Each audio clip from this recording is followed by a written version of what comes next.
Okay, how you guys all doing tonight? Let's begin in a few minutes. So let's just let's see.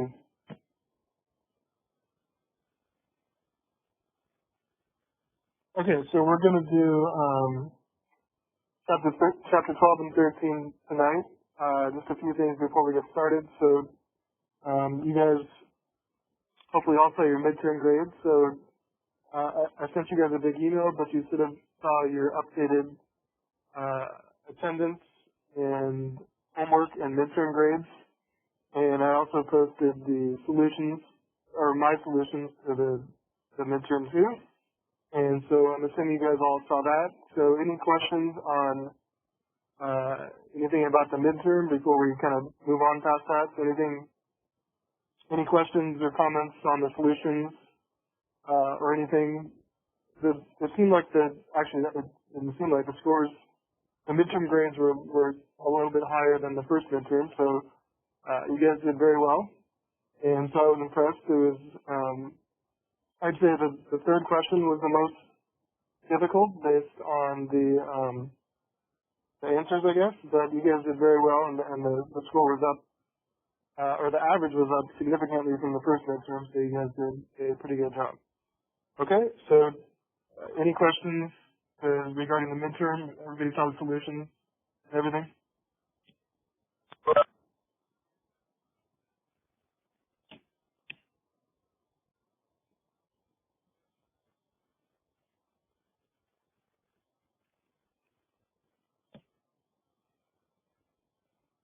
All right. Well, if something does come up, let me know, and hopefully you guys all saw your grade and were able to see the solutions. But again, you guys did very well in the second midterm.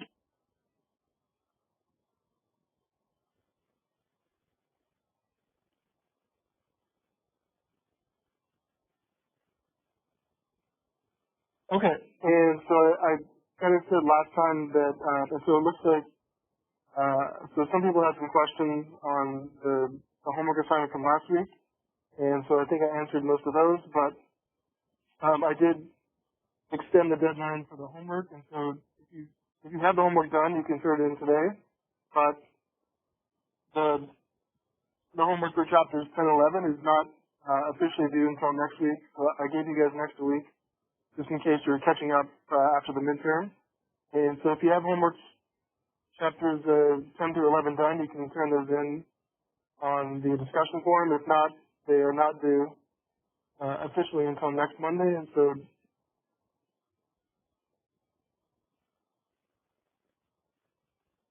we'll do chapters 12 and 13 today. So the last couple homework assignments will be due on May 4th, next Monday. And so if you need some extra time for chapters 10 and 11, you can turn those in up to next week if you want. But yeah, so the two homework assignments that I've been assigning after the midterm last week and tonight, not due until next week.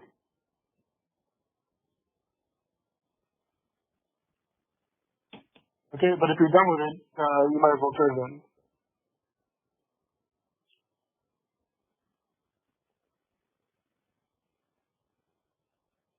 All right, so we're going to learn about the aggregate demand and aggregate supply model, and we're going to look at a little bit of fiscal policy, which is obviously a very hot topic right now, given the amount of spending that's going on in the U.S. government and the relief packages and everything. So let's start. If there's no questions on anything prior, let's just go ahead and start with chapter 12.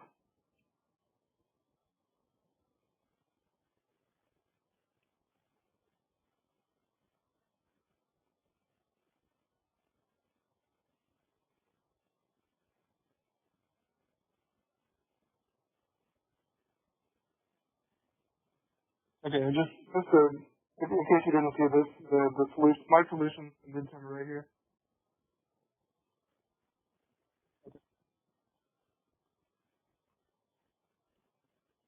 All right, so we're going to study guys updated 426, and we can scroll down to chapters 12 and 13, and let's start. with the chapter 12 with notes and solutions.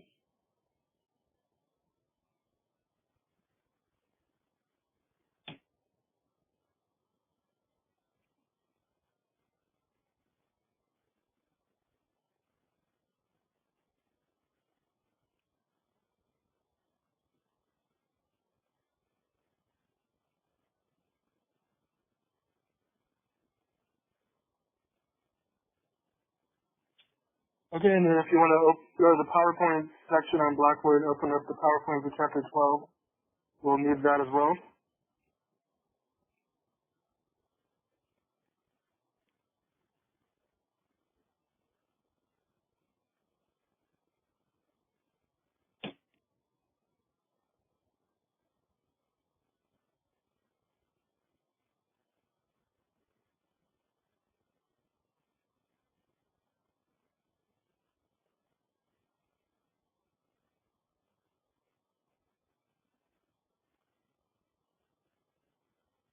All right, so let's start.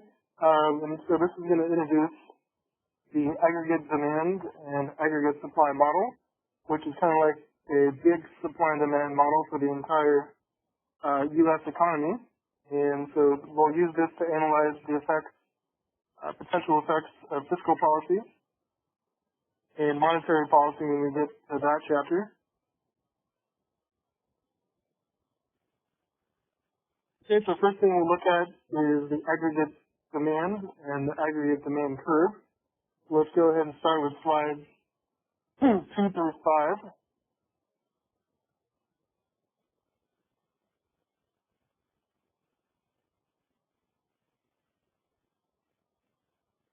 Okay, so let's just introduce aggregate demand. And so this, all it shows is we're showing on the y-axis.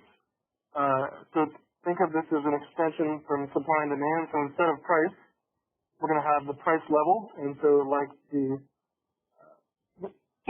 consumer price index, or the overall price level in the whole economy. And then on the x-axis, instead of quantity, it's going to be GDP in normally like billions of dollars. So it's going to look at the supply and demand for the whole economy as a whole. So starting with demand, aggregate demand, this just shows real GDP desired or demanded at each price level. And there's an inverse relationship, which makes sense. So it looks kind of like this.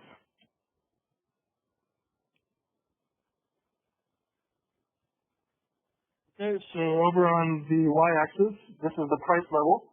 So think of this as just like the overall index or the price level in the U.S. economy. And down here we have real output, which is just real GDP in dollars, or probably in our case, it's going to be like billions of dollars.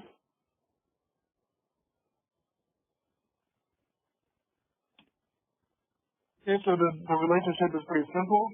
The logic is similar to the law of demand, where when the price level goes up in the economy, the demand sector or consumers overall demand less when prices go up. And then when the price level goes down, then consumers want to buy more because they can afford more. And so there's an inverse relationship between the price level and how much GDP or output the U.S. economy demands.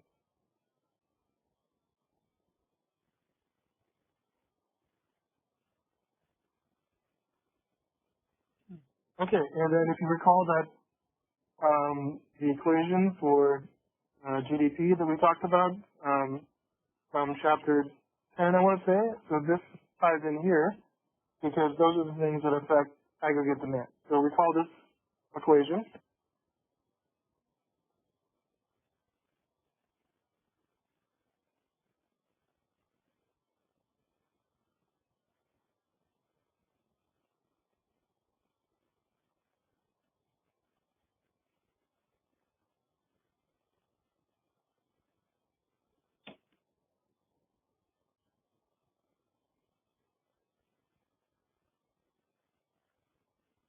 Okay, so hopefully you guys remember this simple equation for measuring GDP from last time, where GDP is calculated by how much adding up how much consumers spend, how much businesses spend, how much the government spends, and how much net exports, which is international spending. So basically, if any of those things go up, that boosts aggregate demand. And so if there's a rise in any or more of those four categories, then aggregate demand kind of shifts up. And if any of those things go down, if the demand by any spending group goes down, then the aggregate demand curve would shift down, or leftward.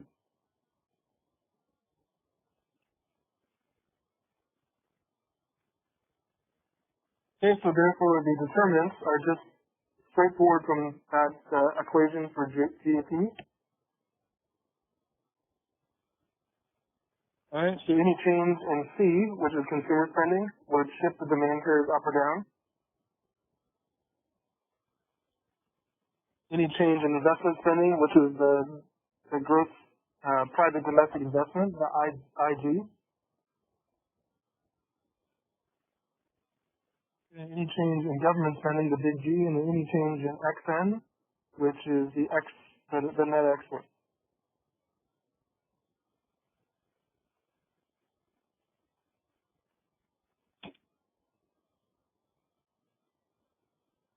Okay, so this should kind of tie in from chapter 10. Basically, any of those, if any of the spending categories increase, then or one or more, then that would result in a shift in demand to the right, and vice versa if those things go down. So changes in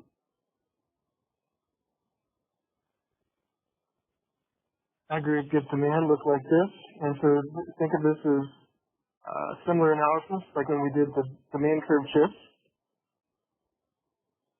So a rightward shift from AD1 to AD2 is an increase in aggregate demand. So one or more of those four spending categories must have increased. And a decrease is a leftward shift, and so any one or more of those spending categories must have decreased. So this is kind of a simple model where we set up the aggregate demand curve, and then here's an increase and a decrease shown graphically.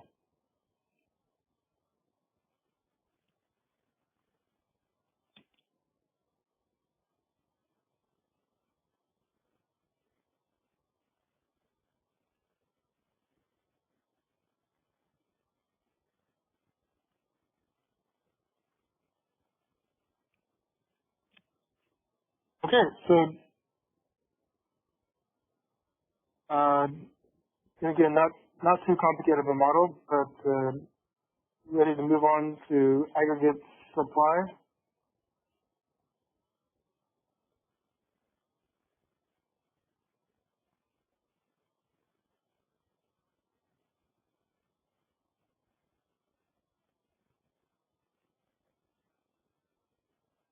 Okay, aggregate supply is the other relationship between how much is supplied for the whole economy and the price level.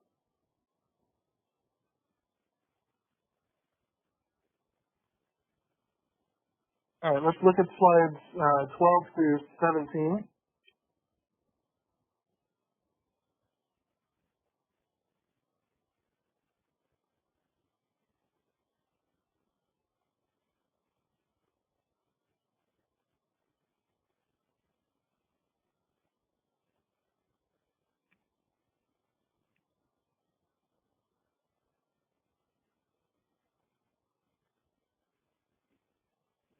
Okay, so aggregate supply is total real output produced at each price level, and there's some different time horizons. I'll introduce them briefly, but we're really only going to focus on the short run analysis.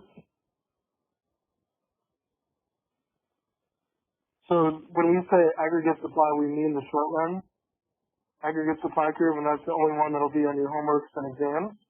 And so there's this immediate short run and a long run which looks a little bit differently. But all of the policy and all the analysis and all the models pretty much look at the short run, so that's the one we'll be focusing on. But let's introduce the shorter time period first. Okay, so this will go on the same X and Y axes we looked at just for the aggregate demand curve.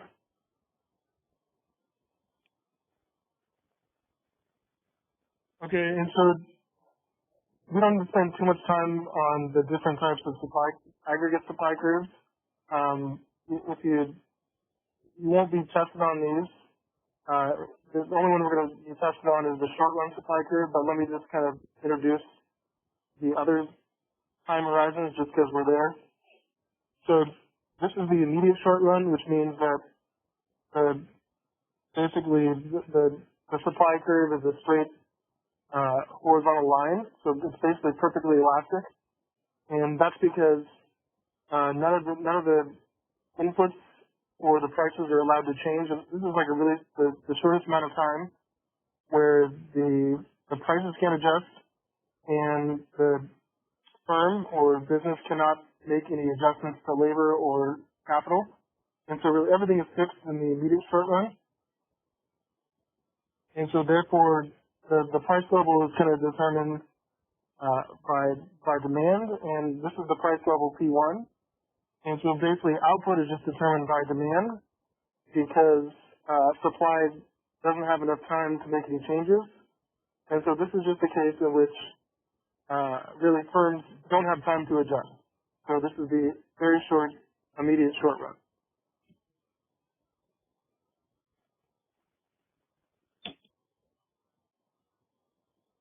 Okay, this should look like a normal supply curve, which is the one we're going to focus on exclusively after I introduce the other one. But this is the short run supply curve, and you can just call this the aggregate supply curve. So the short run version really is the one that's looked at the most. And so this shows the relationship between the price level and the amount supplied. And so you should see that when the price level goes up, firms can make a higher revenue, and so supply goes up and vice versa. So this is a similar law of supply that we saw, which is an individual good. But when the price level goes up, either firms that are currently supply more, or maybe some other firms come in and enter the market. But it should be clear that there's a positive relationship between the price level and what's supplied by the economy.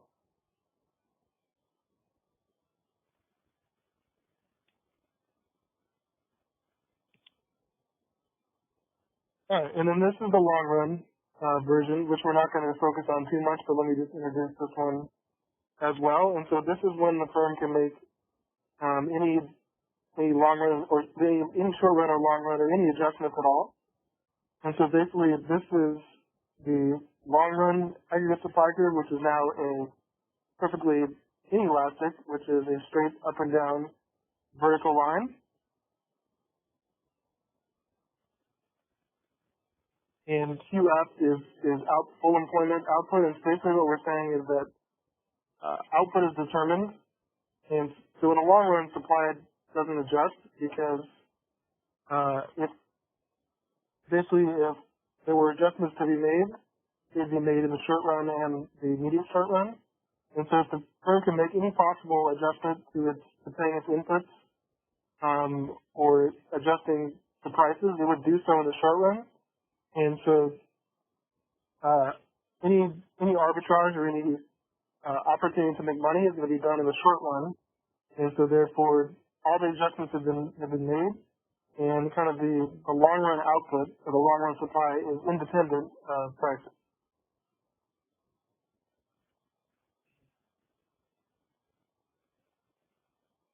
Okay, so basically,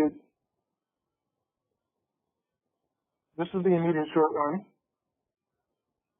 This is the long run, and this is the short run, and this is the only one that's going to be on any homework assignments or exams. And so this is the one you need to understand, but I just wanted to present the other ones so you see the other cases. But we're going to focus on analyzing the aggregate demand curve and the aggregate supply curve, which is going to be pretty much the short run here.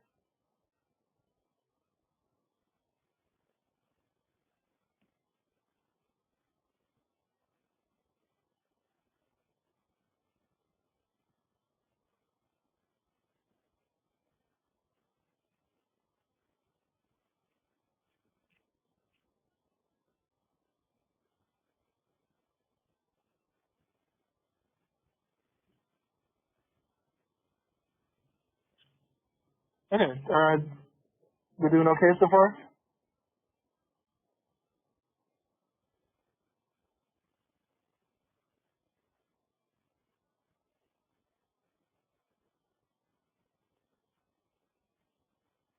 Okay, great.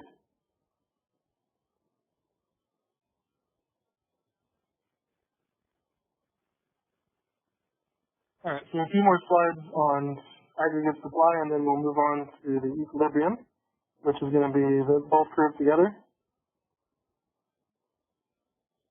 So these are the things that would affect or shift the supply curve. And so there's a number of things, but the main ones. Okay, so a change in input prices. And so this is if the intermediate good is changing, then the level supplied is going to change. So there's a good example of this going on right now. So if you know that,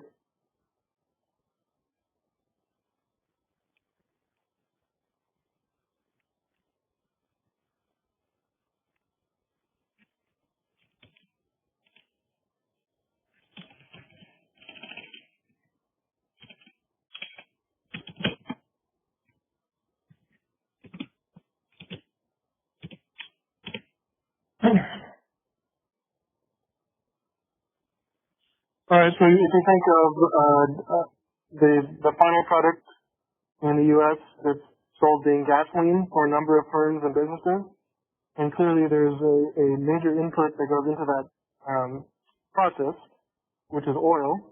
And so you can see that this is because uh, basically the price of the input is close to, or in some cases negative right now, that the amount of gasoline supplied is being significantly changed.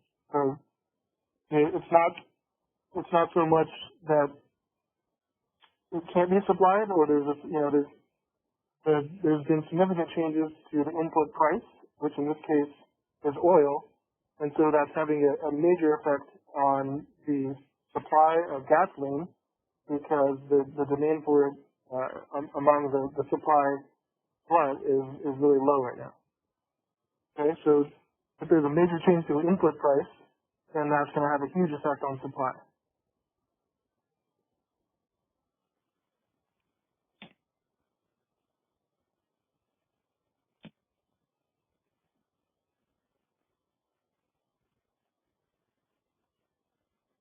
All right, and so if there is a change in productivity, if something becomes more productive, then this is like a technological improvement. So if there's a boost in technology, most likely the firm is going to supply more of it because with the technological advance, they can supply more at the original inputs and prices.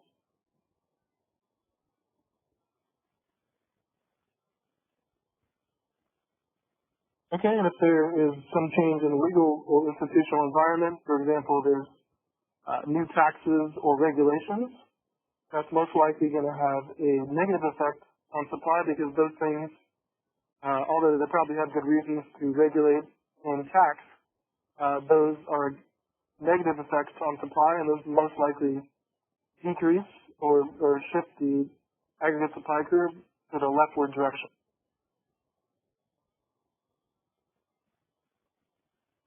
Okay, so these determinants position the AS curve if one or more of them changes, it can shift to the right or left.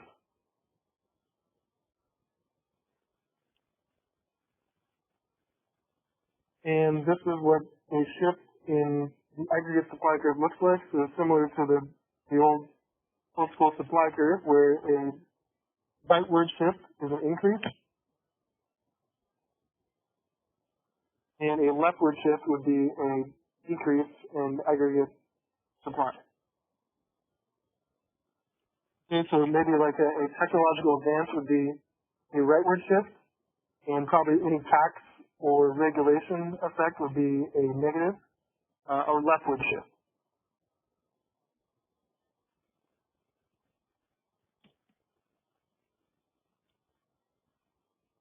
Okay, and normally, remember we looked at in the individual supply curve analysis. So if an input price were to increase, that would most likely decrease supply because it got more costly. Now, in the extreme example now with the really cheap oil market and the really cheap gasoline, it's having not the textbook effect. And so instead of the input price going down, which would make supply increase normally because it's now cheaper to supply gasoline, the problem is that demand is not there, and so it's not. Normally a cheaper input price would lead to more supply, but it's got to be fulfilled by demand, otherwise you can't follow the logic if demand for the good isn't there.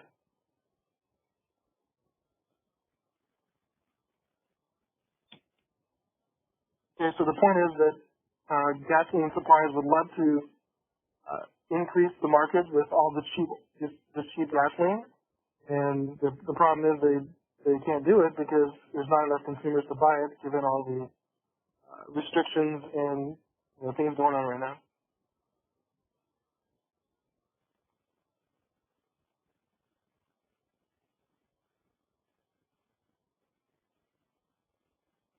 Okay, so let's look at the equilibrium of the aggregate demand and aggregate supply curve analysis on slide 21.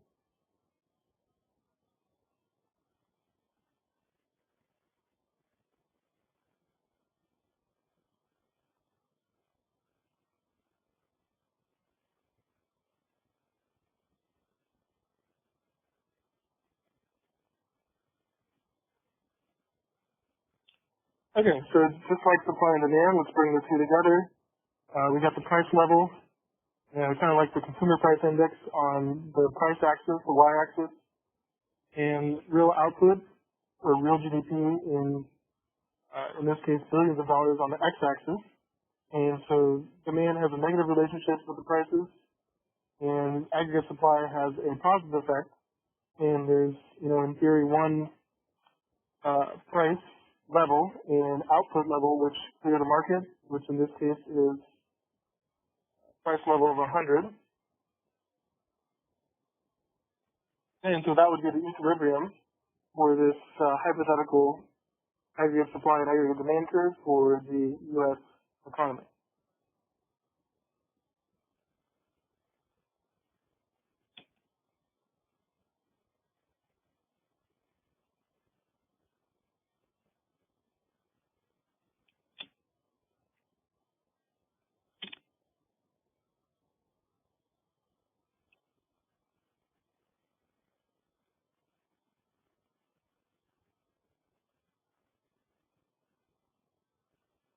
Okay, so we can look at, we can use this model to kind of revisit two things we talked about, or a couple things we talked about last time. So we had a couple types of inflation that were, so number one of them was the demand pull inflation.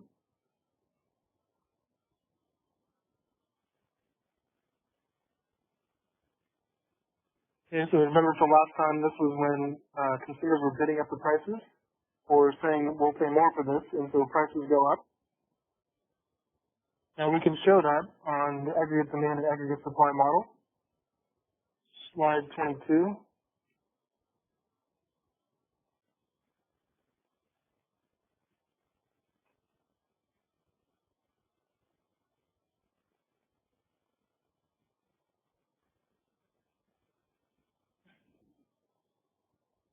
Okay, so if we start here at, so the Q subscript F, right there, that's full employment output. And P1 is the initial price level, and so if we start here, and then the demand for just general goods and services goes up. So if there's a shift in the aggregate demand curve due to one or more of those spending category increases, so demand shifts out, and you can see that that bumps the price up to P2. Okay, and so if the price level goes up, that's the definition of inflation. And in this case, we're illustrating demand pull inflation. So this is the concept of demand pull inflation graphically that we learned about last time. And here you can see it on an illustration of what happens or what causes the inflation. So the inflation is the price going from P1 to P2.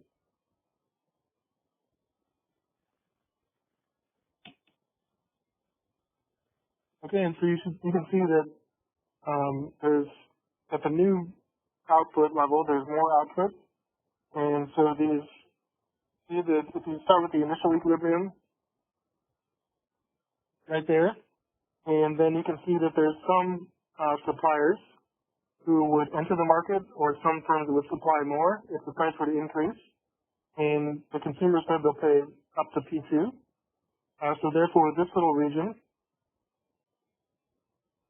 at the distance on the supply curve between the initial point and the new point, all of those, that indicates that more firms were able to come into the market, and some more firms were able to supply more, but there's an increase in supply due to the demand for this good, and because they'll pay a higher price for it, the consumers overall, then the firms can supply more, and yes.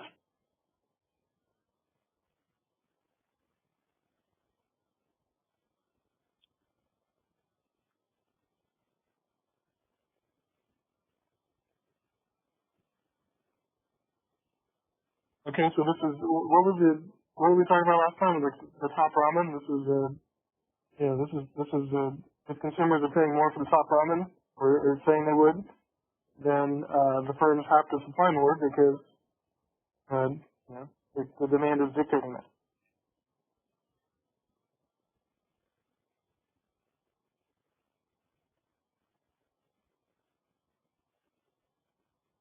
Oh yeah, so top ramen tripled in price, which is completely insane. Even though it's a low price, barely do you see something triple in price.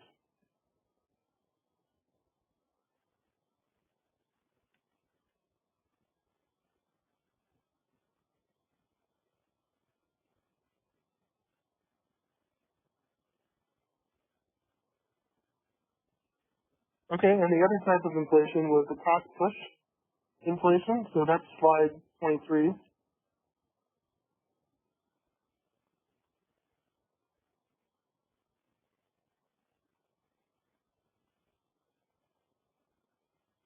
Actually, I think this is. Let me see if I can get the graph to move.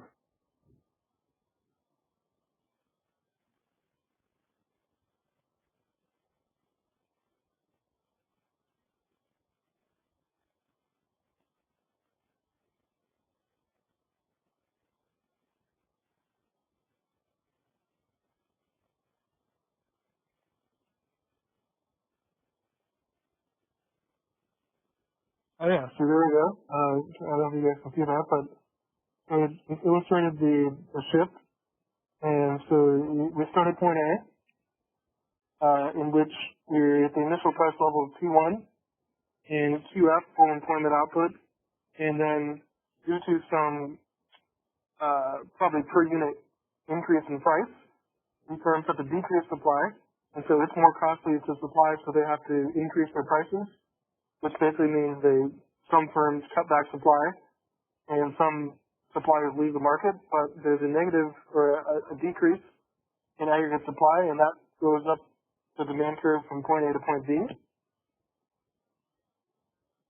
And the new higher price P1 is the inflation. So the price going from P1 to P2 is the inflation, and this is cost push because it's caused by the suppliers pushing up the price because the cost to supply increase.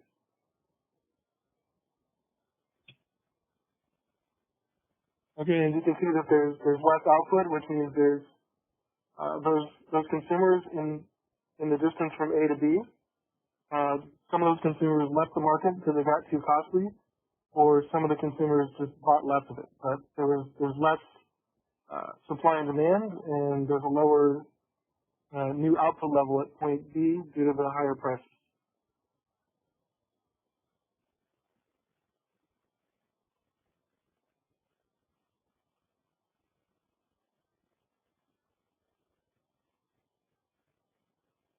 Oh, what did I do? Oh, you guys confused?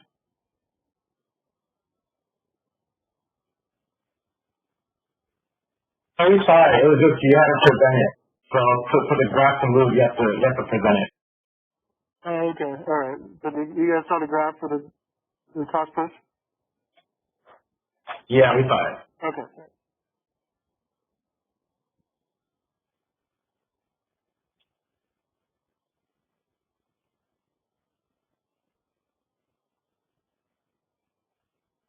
Okay, so these are the concepts we learned about last time, the two types of inflation, demand pull and cost push, and this is how you use this model to show those graphically. So the inflation itself is the price going up, and the cause is what categorizes the two types.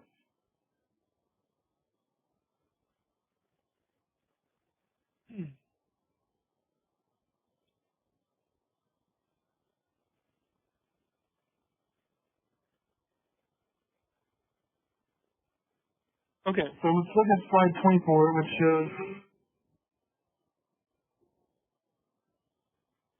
shows something coined the ratchet effect, which is the fact that prices don't usually move downwards very often, but they do move up. So let me show you what this means. Let's go to slide 24.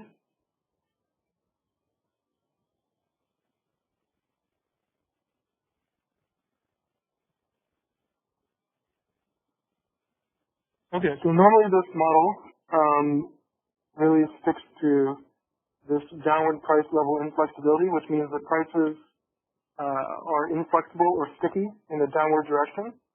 And so this is due to the fact that all of these things are would negative or make it difficult for prices to go down during a recession. And so you rarely see the price level go down for any of these situations. And even look at, I mean, we're not officially in a recession right now, but economic output is way down, and there's no indication that prices are going to go down. Okay, so a number of these things explain it. So if you're in a downturn or in a recessionary period,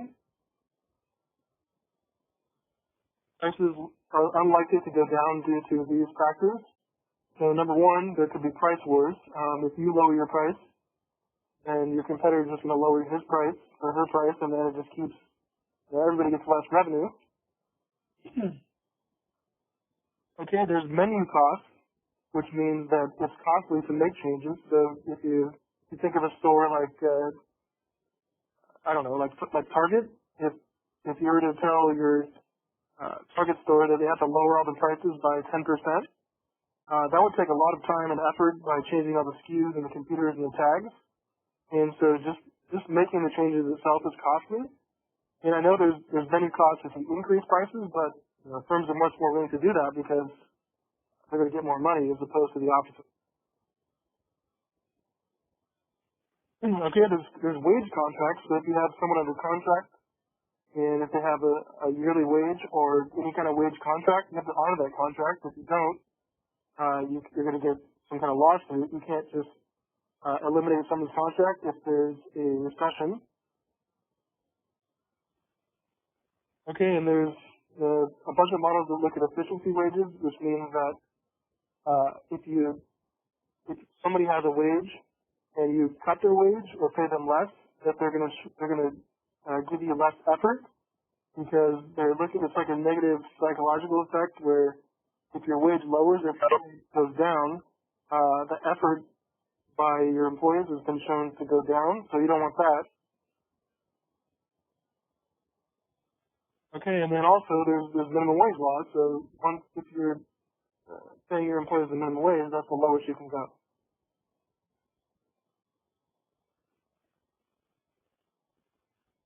Okay, so all these things explain why prices are unlikely to go down during a downward cycle or recession. And so basically, what do you think happens instead of?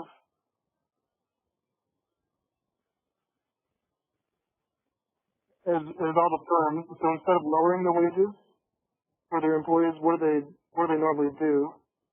Instead of lowering wages instead of lowering what they pay their workers, what do firms do during a recession?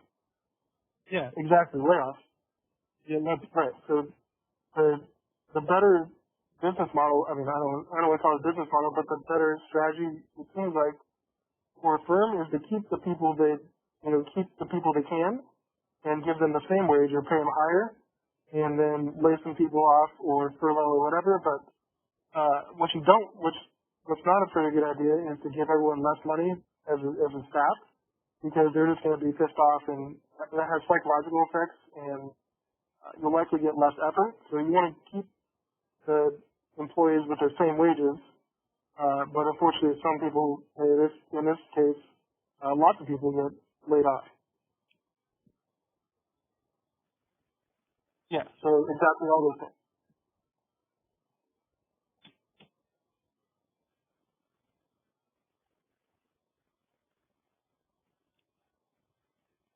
Okay, so we can show this concept of downward price stickiness on the model if we illustrate a recession. So if we go to the next slide,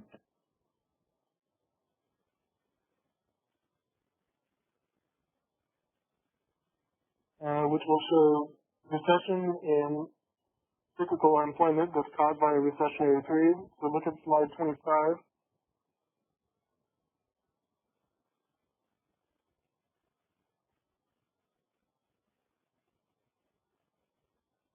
Okay, so a recession in this model is caused by a significant drop in aggregate demand. So if any of those spending categories drop too much,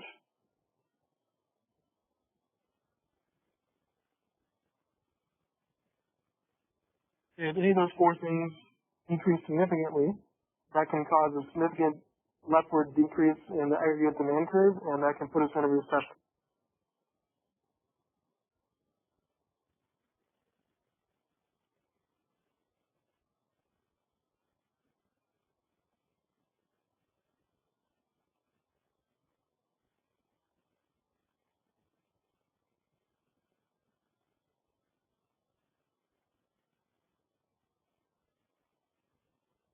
Okay, so if we start at point A in the graph, which is P1 in full employment output, and then there's a recession caused by a leftward or negative or decrease in aggregate demand.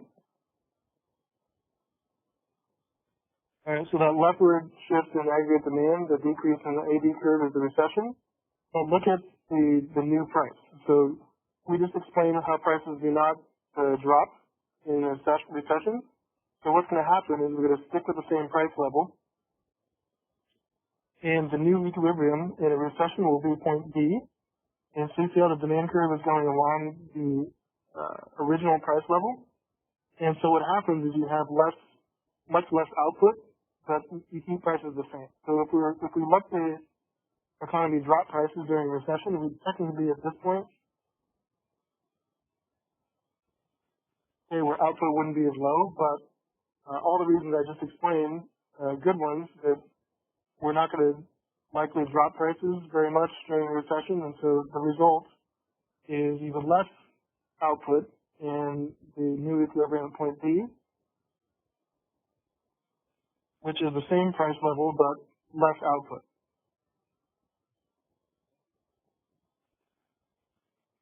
Okay, so you see how the price level inflexibility doesn't go down in the recessionary period, so you can see the price is stuck at the P1 level. So it doesn't go down to P2.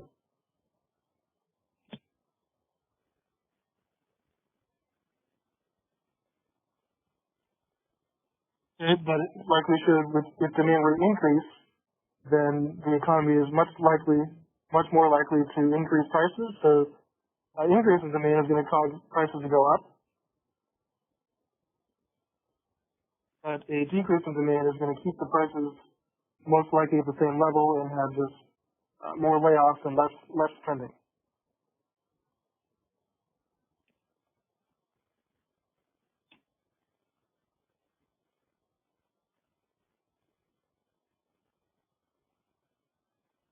Okay, the final slide for chapter 12 is on the multiplier, slide 26.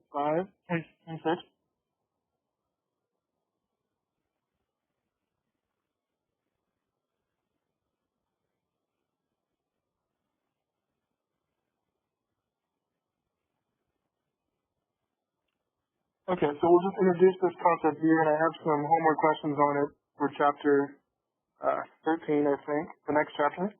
But the multiplier effect is basically a shift in the AD curve is an initial change in spending, okay? But the full effect, or the after effect, is more than the initial change in spending. So what we're saying is,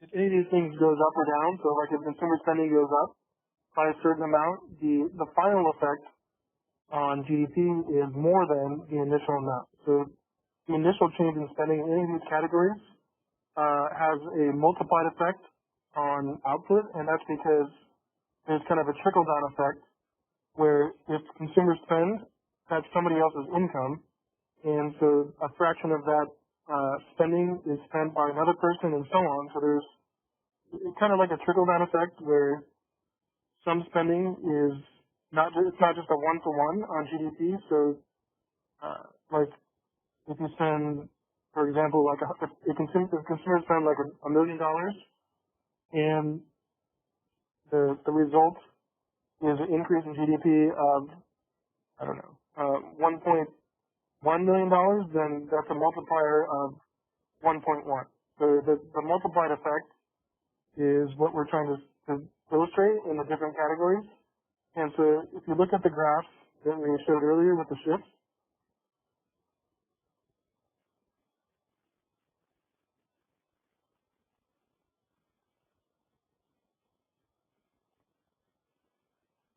okay, so they illustrated the multiplier here, where the initial dotted line, this is like the initial change in spending. And then the full effect is the full shift. So that little distance is the change in spending, and then the entire shift is the full multiplied effect. So your spending change isn't just a one-to-one, because there's a trickle-down effect through the economy, and this works in both directions. So if consumers spend more, the effect on GDP is not one-for-one, it's greater than. And if there's less spending, the decrease is not one-for-one, it's more than. So there's a multiplied effect that goes throughout the economy, and it goes in both directions.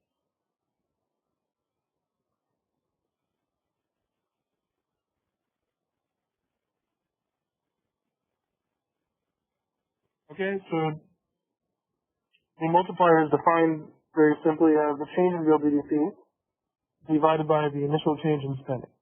Okay, and so basically, we'll look at some examples, but if you're just to illustrate this simple example of this equation, if you had initial change in spending of 100 and the change in real GDP was 200, then your multiplier is 2.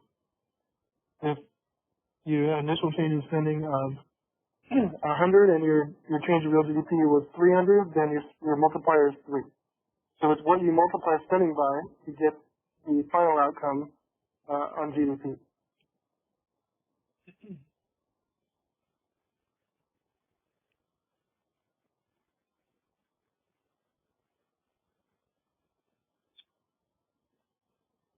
Okay, so questions on anything we've done so far in the chapter 12 material?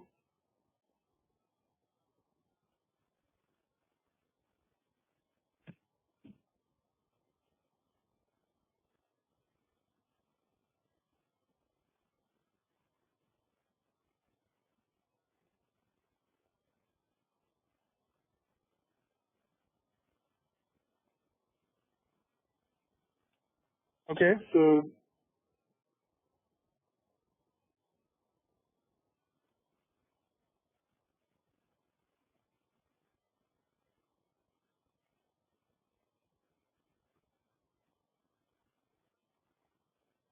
Alright, so there's some optional videos on aggregate demand and aggregate supply, and I encourage you to watch the multiplier effect one because it's only like a 5-minute video, but it explains the concept of the multiplier in more detail.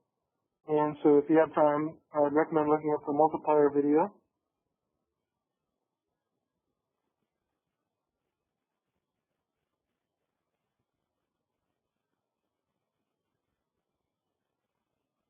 Okay, and I have just one example for this chapter, so let's look at this one. Alright, let's suppose the AD curve and AS curve for a hypothetical economy are shown here in the table.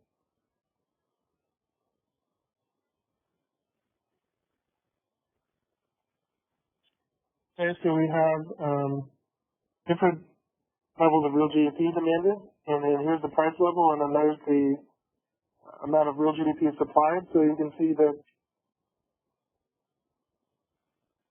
when the price level goes up, demand goes down, and when the price level goes up, supply goes up. So there's a, like we've explained, a negative relationship between the price level and demand, and a positive relationship between the price level and aggregate supply.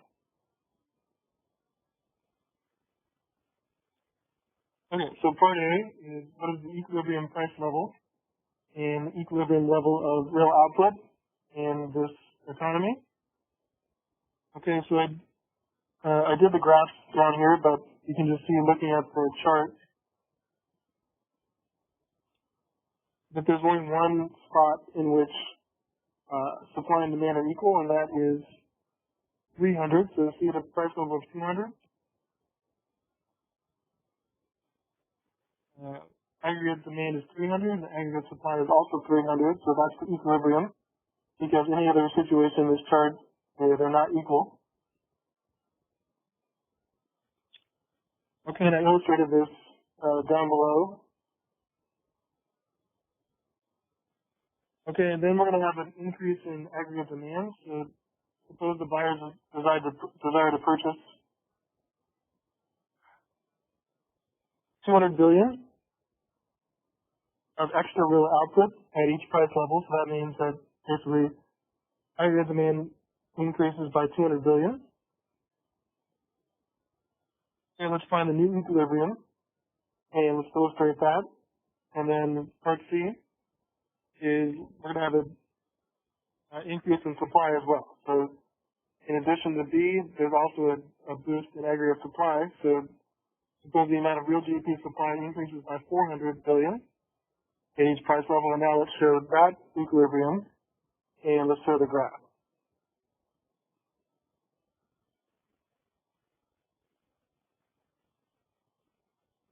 Okay, so I did all of these cases in Excel, and I'll show you the spreadsheet in a minute, but here's part A, and so you can see where the equilibrium is the price level of 200, where both supply and demand are equal. And I showed that on the graph here.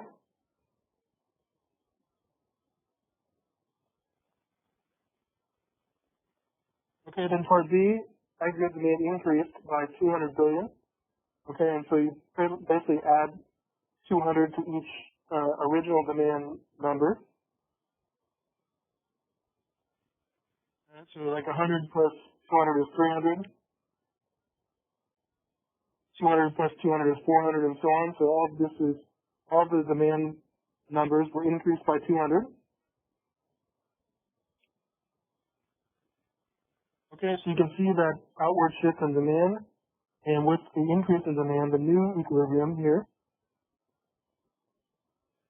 is the price level of 250. So basically, consumers are saying they'll pay more, and that's the case now where demand equals supply at 400.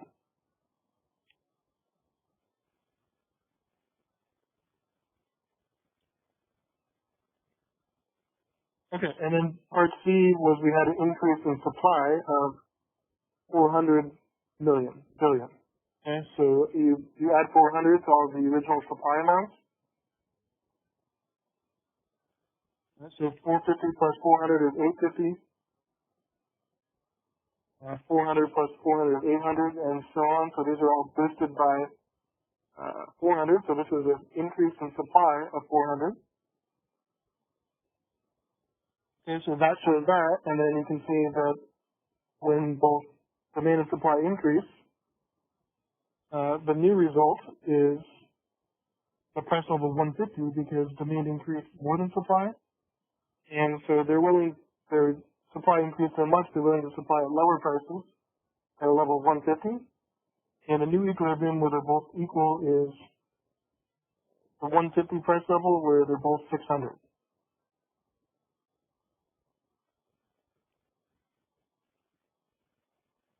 Okay, and if you want to see my example in Excel, it's on the study guides page.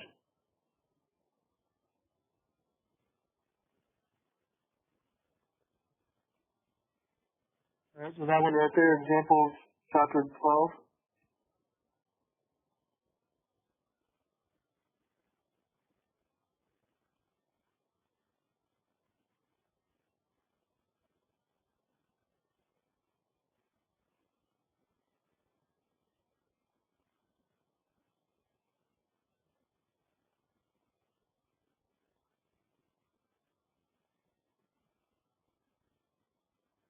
All right, so I just put the original chart in there and drew some graphs. And then we increased demand by 200. And then we increased supply by 800.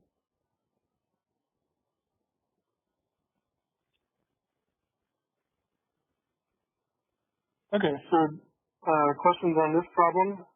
And so there's not one like this on the homework. It's kind of a fun question. It's a potential, depending on what other things we cover in more detail. This is a potential exam question, but it's not on the homework yet. But just any questions on this? Kind of just shifting supply and demand around and coming with the new equilibriums.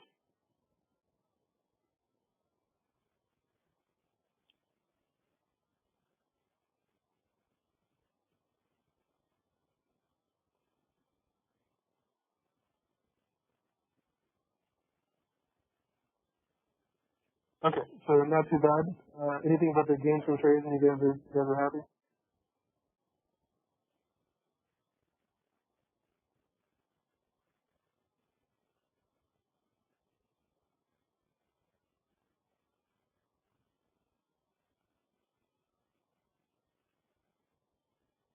Okay, so that's it for chapter 12.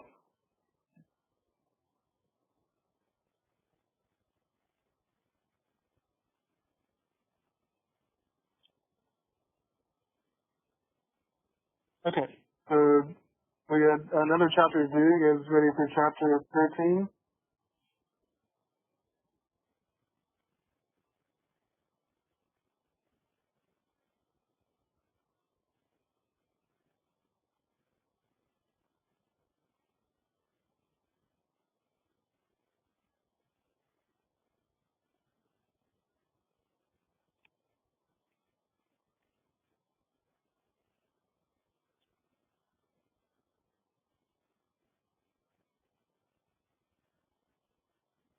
Okay, so we can open up the chapter 13 with notes and solutions.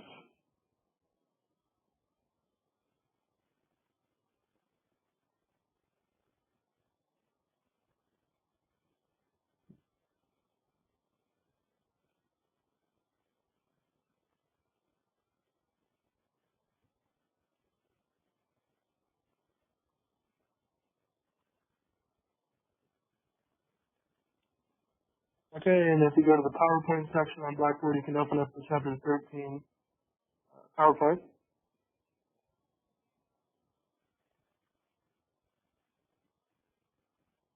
So we're getting close to the end here. We only have 3 more chapters, including this one.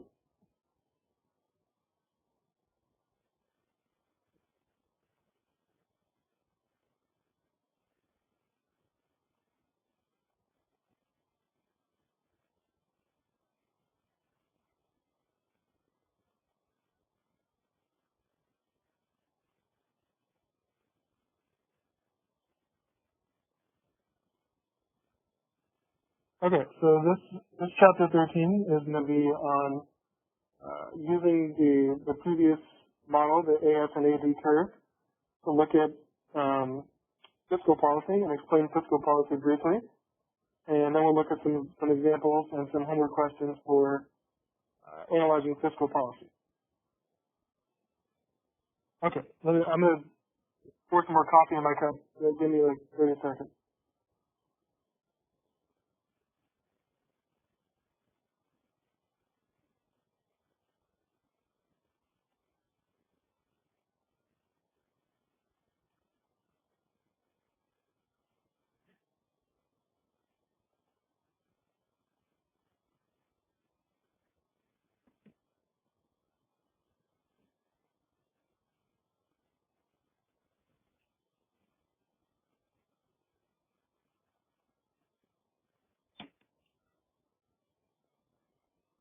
All right, so fiscal policy.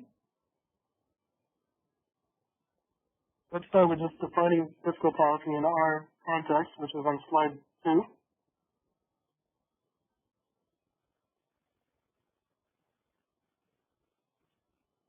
Okay, so in the context of this class, fiscal policy is defined in deliberate changes by the government, U.S. government, with either increasing or decreasing government spending,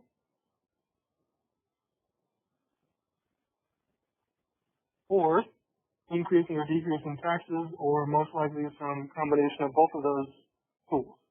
Okay, so the two tools of fiscal policy are changes in government spending and changes in taxes, and you can see how that ties into the original aggregate demand or GDP equation. So I think I closed it, but let me.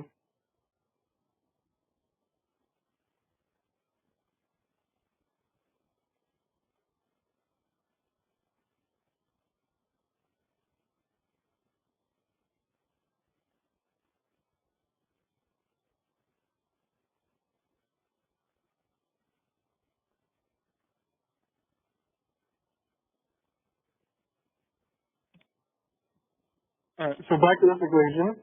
If the government wants to boost aggregate demand, which is basically what most of the time what they want to do, they have two things they can do. They can either increase government spending, which would increase the G category.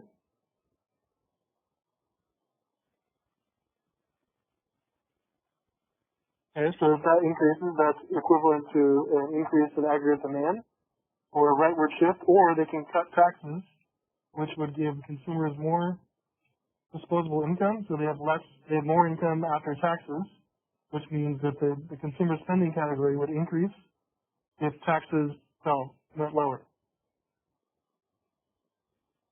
Okay, so government spending increases the G. Lower taxes increase the C. Either one or both would increase the aggregate demand curve if that's the government's desired outcome.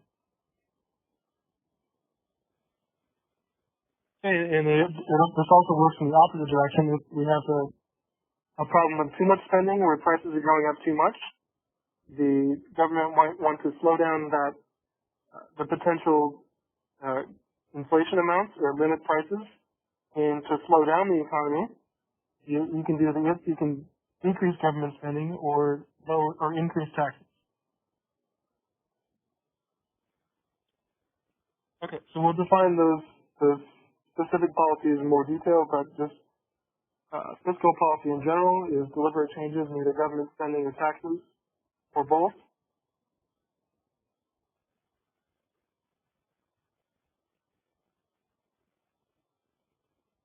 Okay, and the specific policy is either designed to achieve full employment, control inflation, or encourage economic growth. So if any of those things are the goal of the fiscal policy administrator, they can use the tools to try to do those things.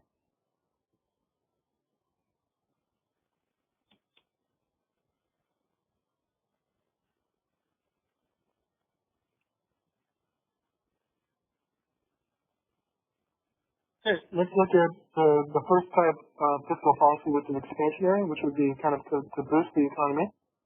And this is the expansionary is used much more widely than contractionary, because normally the government would like to boost the economy, not slow it down. But there's two types.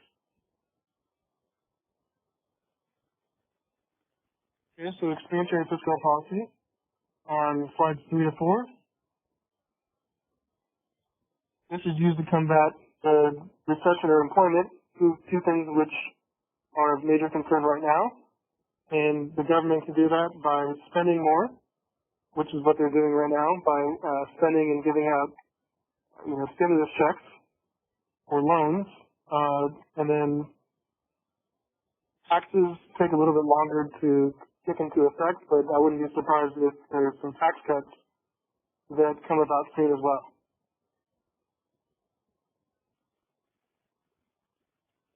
Okay. So expansionary fiscal policy is used during a recession, or if you have unemployment, or both. And the way the government can boost the economy and expand it is either increase government spending, or decrease taxes, or some combination of both.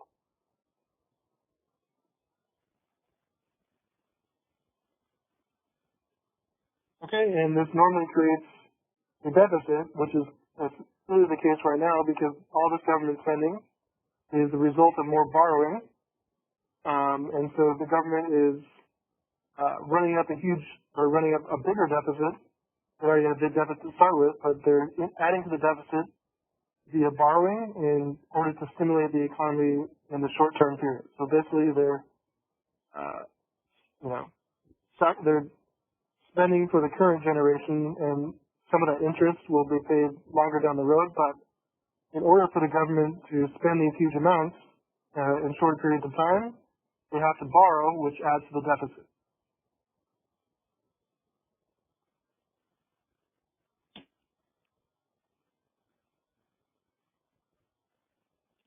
Okay, and then graphically, this is what the expansionary policy might look like.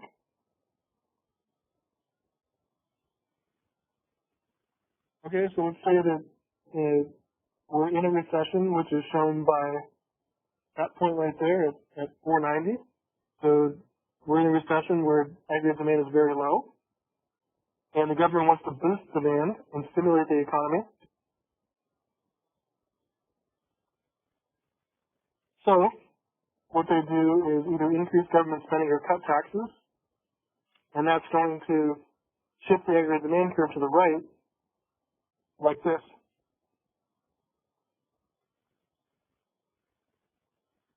Okay, so this movement from the recession back towards full employment, that's graphically, in theory, the government using its fiscal policy to boost the economy. And so this is what they're trying to do now is stimulate spending and of all the categories in order to make the economy not fall stagnant anymore.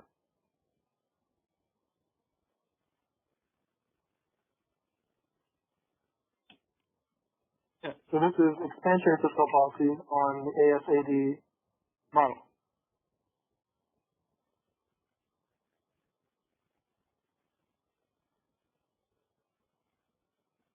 Okay, and the other type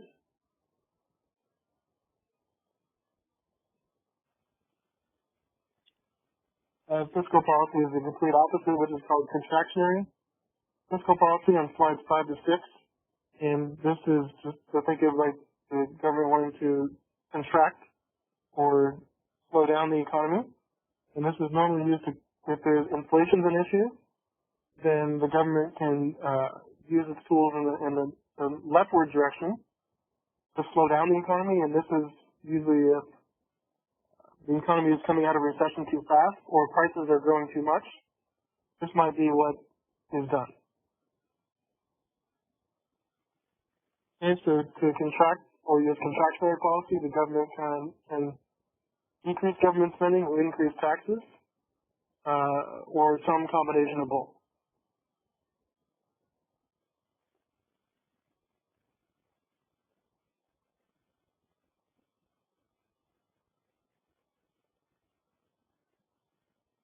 Okay, so this is normally used when consumers are bidding up the price too much and inflation is a concern.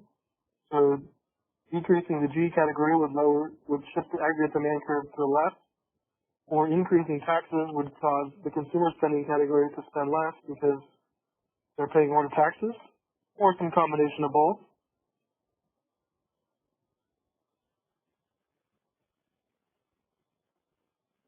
Okay, and this would, it would add to in theory, it creates a surplus, but instead, in the aggregate model, it's more likely going to decrease the deficit because we're going to have a deficit for a long time, and so contractionary policy would alleviate the deficit, but it wouldn't lead to a surplus unless significant things happen.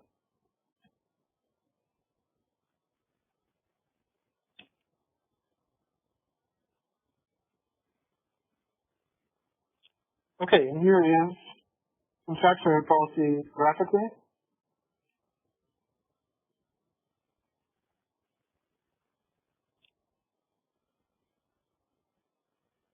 Okay, and so if we start at point B, let's say that is an inflationary period, then the government can use fiscal policy tools to slow down the economy and decrease aggregate demand by either increasing taxes or decreasing government spending, and that technically this graph should be the new equilibrium. So part A is the original amount at full employment, and point B is the inflation that we're trying to stop.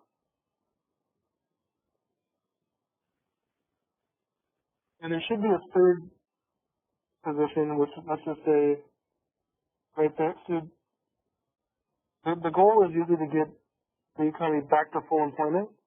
And like we explained before, if the prices don't usually go down, and so if you're trying to stop inflation, you're usually not going to decrease prices, but you can keep them to a halt. And so the contractionary fiscal policy would lead us to this. I can't draw it, but if you stick with the original 510, which is full employment, and draw a line straight up, then the supply curve after the policy would stop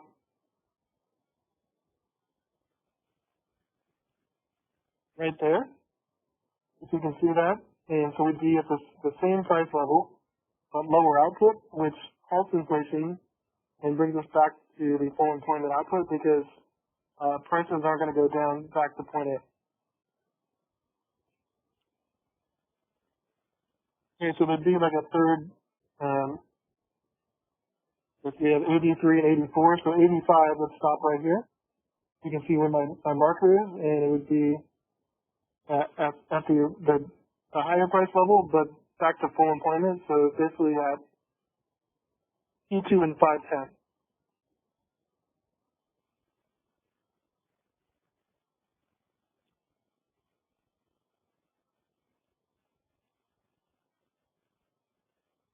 Okay, so expansionary fiscal policy and contractionary fiscal policy. Any questions about these concepts, either just in principle or looking at the graph and how they're analyzed?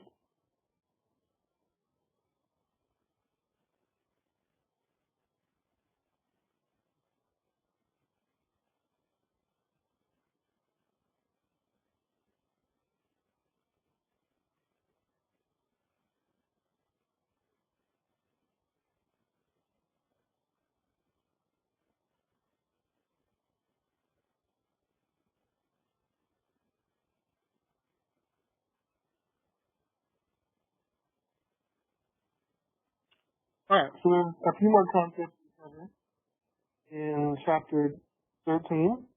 And so we have to look at the investment demand curve, which illustrates the potential crowding out effect. Okay, on slide 21.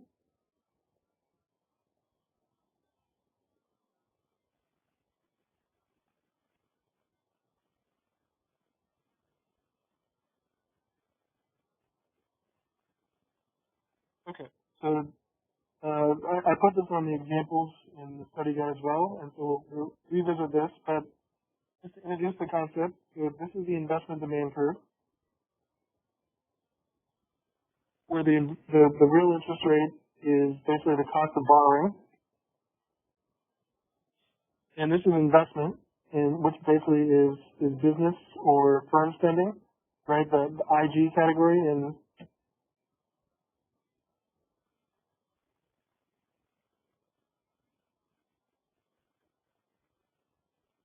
so that right there is investment.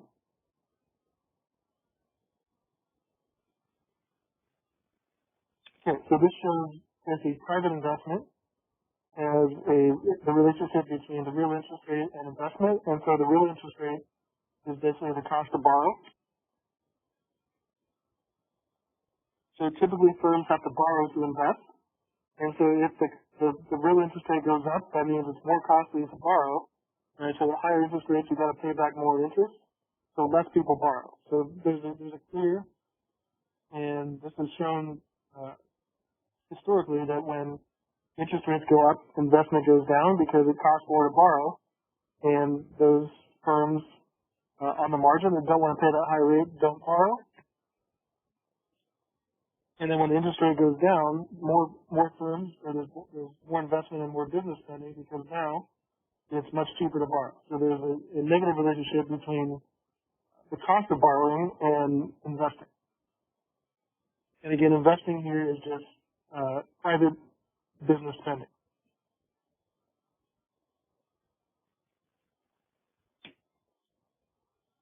Okay, so that is investment demand curve, but this concept of crowding out,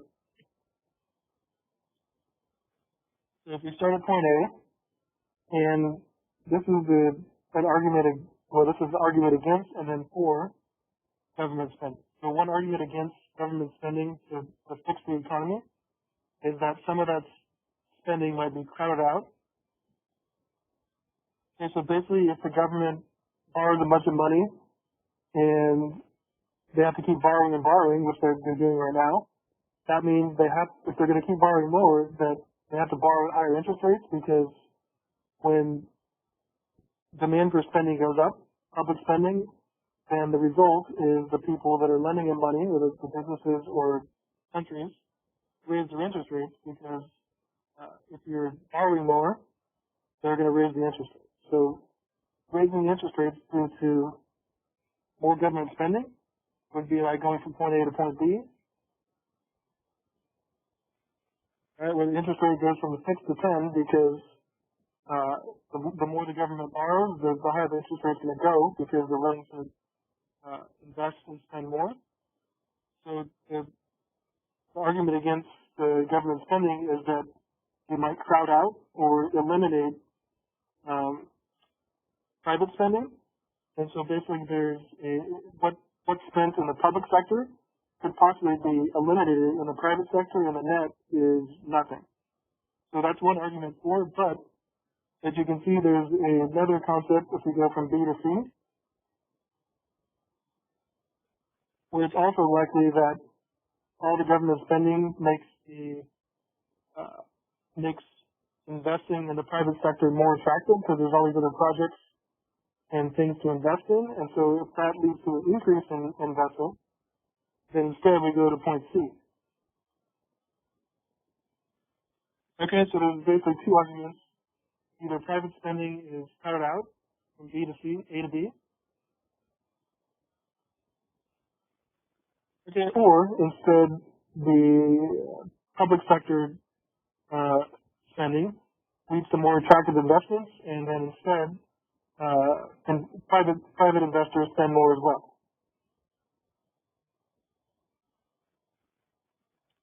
So it's probably some combination of both, but higher interest rates probably crowd out some private investment, but more government spending probably leads to more investment opportunities as well in the private sector, and so it's likely that the public spending leads to higher interest rates, but probably some rightward shift in the investment demand.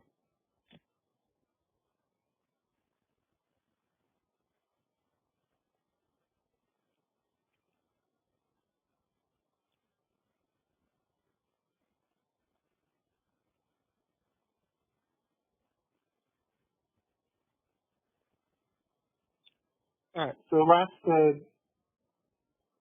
concept here is let's briefly talk about Social Security because it comes along here in the government spending category.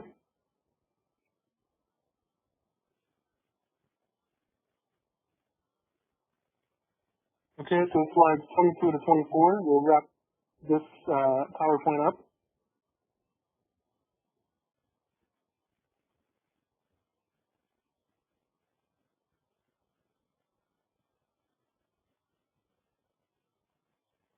All right, so I'm not going to spend too much time on Social Security, but it's a somewhat interesting topic, and it comes along in this chapter, so let's just talk about it briefly. And then I think I have an optional video that explains more on this if you want to explore that. So this is always a hot topic in government debates. Okay, so Social Security is the money that the working generation pays for the retirement generation. Okay, so if you work legally in the U.S., you pay some portion to Social Security, which when you're over the age of 65 or more, you get the Social Security benefits that the working generation paid for. Okay, so the problem is more Americans will be receiving benefits as they age, and so there's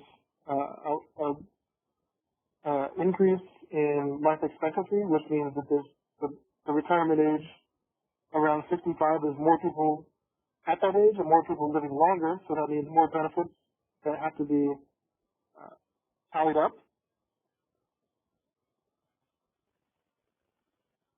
Okay, and some of the shortfalls is income during retirement, and given the current system, which will most likely change, but if it doesn't, if everything remains status quo, then the current system would run out of funds by estimated 2036. So pretty soon. Okay, and this shows. I found a better web page that shows this updated.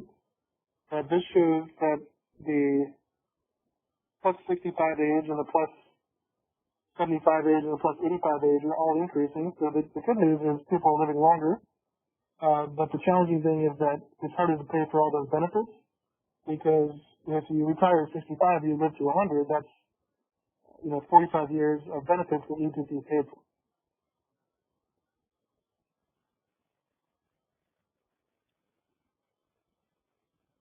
Sorry, 35 years.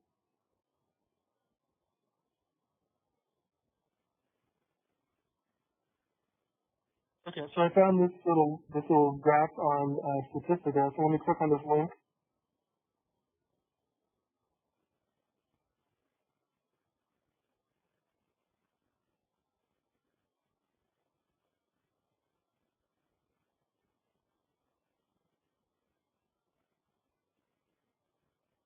Okay, so I like this because this shows the reason why they increased the age for retirement for less years. Basically, yeah. So every so on, we have to increase the retirement age because there's more years we have to pay for. So if people are living longer, then it's likely that they shouldn't be expected to retire at 65 if they're going to live till 90.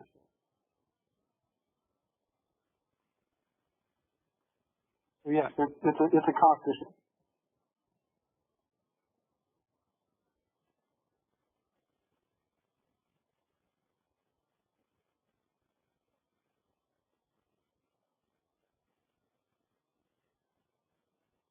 Okay, so I like this because effectively the retirement age, you can get benefits at 65. You get more benefits if you wait longer, but technically you can start getting Social Security benefits if you're over 65. And so what this shows is the share of the population over 65 as a percent of the U.S. population from 1950 to current, and then projections.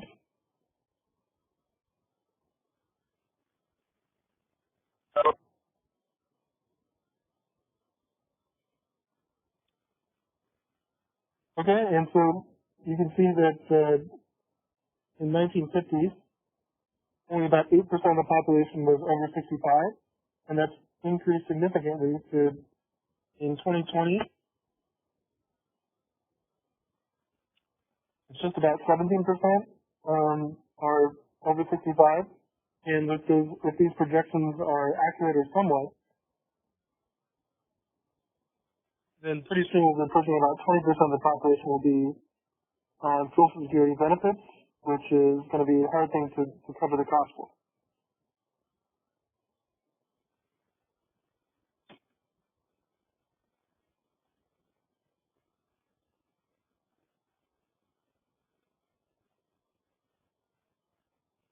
Okay, and so here's some of the textbook. So something needs to be done to fix the system or to come up with a new way, or not a new way, but a way to get more funds if people are going to live longer and still receive, or still get Social Security benefits. Okay, so these are some options, and most likely the solution or the change will be some combination of all these. So one, you can increase the retirement age. And so this is probably going to be done gradually like it has been over time. And so you don't want to do it all at once. You don't want to just boost the retirement age from 65 to 75 because if you're 65 and that happens, then you'll be really pissed off because you're going to work 10 months. So what's going to happen likely is that every so often it'll go up a year or so, and so you got to do this gradually.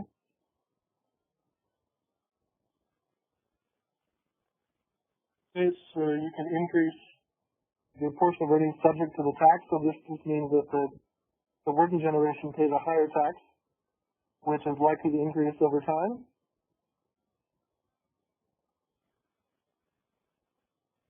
Yeah, you can have a cutoff where if you're over a certain level of wealth, and you get disqualified. So that's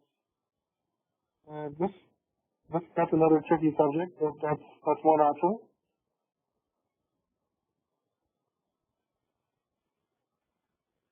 I'm not really sure what this is getting at here, but redirecting low skilled immigrants to higher skilled, higher paying work. So this is just saying that increase the wages you make during working years as opposed to later. So that's kind of obvious if you can do that. Okay, or another big argument or another big theory is you could basically have defined contribution plans owned by individuals, so you can privatize the Social Security system instead of having it public. And so that would put a lot of the risk on the actual worker, and it would take a lot of the administrative costs away because if you just give the money to the individual to manage, it's up to him, but that's also a difficult and risky proposition.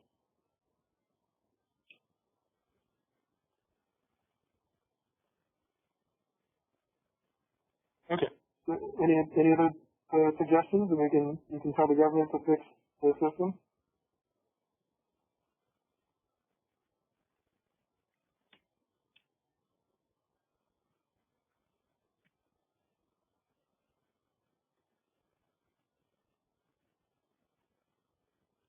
Yeah, privatizing is one option.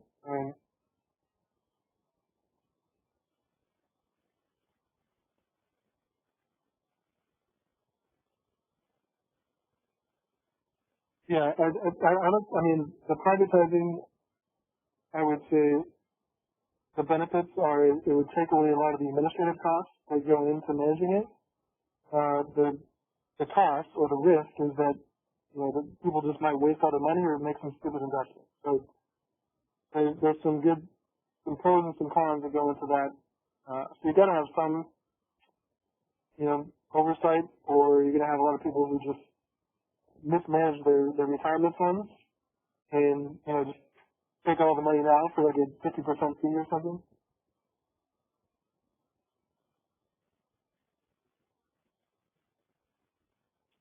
Okay. So, sorry, I was thinking about that privatizing option. I think the biggest thing is like less government interference, because some people would have that issue about the government kind of letting you decide, or them deciding how you should spend your money. Yeah, I think that's a good argument, and yeah, there's some things like that where why should they do it for you? But then, like I said, the other argument or the other fear is that it's risky and people could mismanage it, and then what do you do? If a lot of people blow their retirement fund that was some risky investment or something like that, then that's the problem.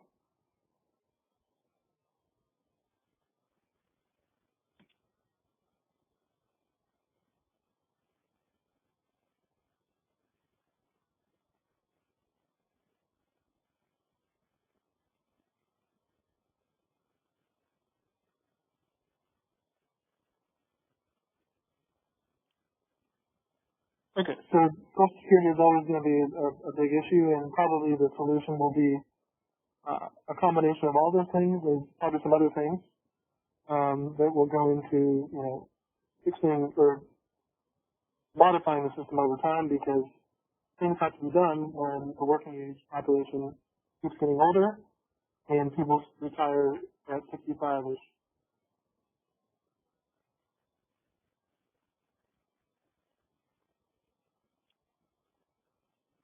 Okay, so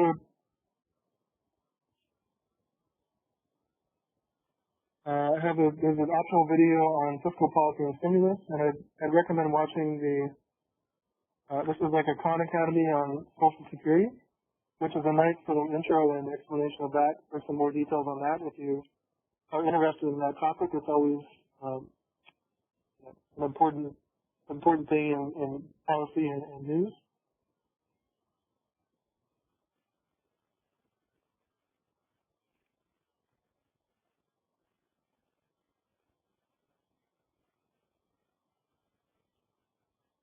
Okay, so I have a couple examples that we're going to go through, and then there's a homework assignment that has basically two more of these types. So that we'll do two together right now, or you can look at my solutions, and you have my notes and solutions here, and then you're going to have a couple that are similar but different problems for the homework assignment.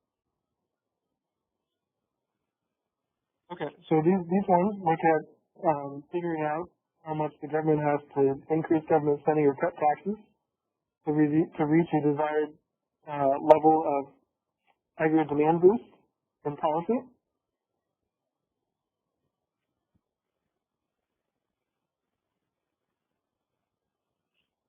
Okay, so this will be the last big concept we do today. Everybody good? One more big thing to learn.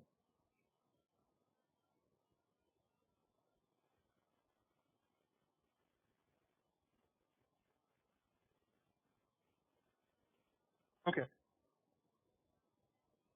So number one in the example, let's assume a hypothetical economy with an MPC of 0.8. I'll explain what that is experiencing a severe recession. Okay, and so the MPC directly ties into the multiplier, because the MPC is defined as the marginal propensity to consume, which means that when consumers get more income, they don't spend all of it, they spend some of it. And so you always, when you get more wages or some kind of tax return or so on, most likely, the economy as a whole doesn't spend it all.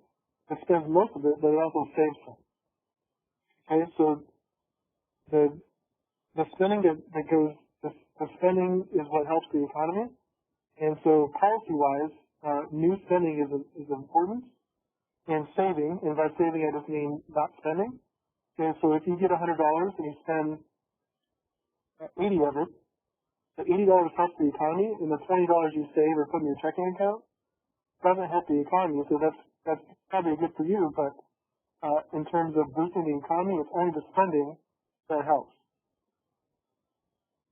Okay, and so we have to estimate or work with what we think the consumers are going to spend and what they're going to save, because that helps the effectiveness the policy.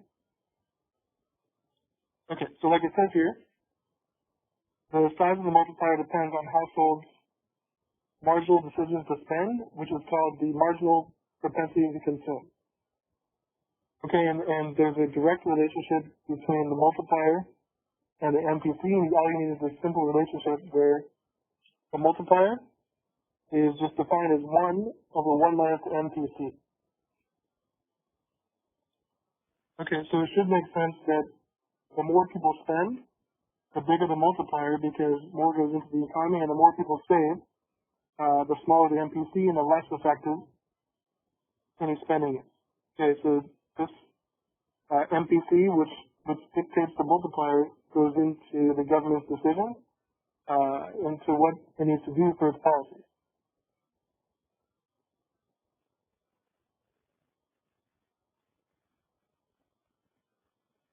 Okay, and so again, what the saving in this context is just not spending. So it doesn't mean like buying stocks and bonds. Saving in this context in the macroeconomy is just putting your money in a checking account or a shoebox or whatever. Just if you don't spend it, you save it.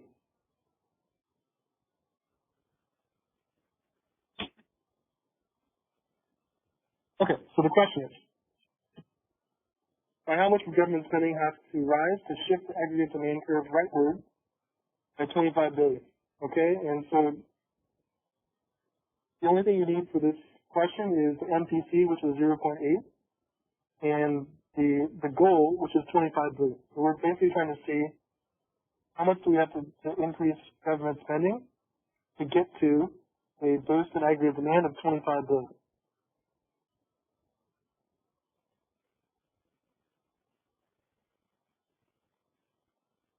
Okay, so first, let's figure out the multiplier. So the equation is, the multiplier is 1 over 1 minus the MPC. Okay, so just plug in the MPC, which is given 0.8, which means that any new money, 80% of it is spent, and the other 20% is saved. Okay, so plug in the MPC of 0.8, which is the equation is 1 over 1 minus 0.8, which simplifies to 1 divided by 0.2, and 1 divided by 0.2 is 5. So with the MPC of 0.8, we get a multiplier of 5, which means that any new spending is multiplied fivefold in the full effect.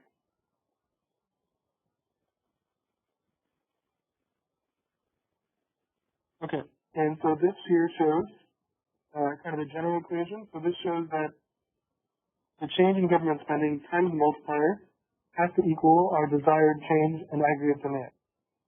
And so we're going to plug in the multiplier and then plug in our goal of 25 billion, and then figure out what we have to change spending by to get that.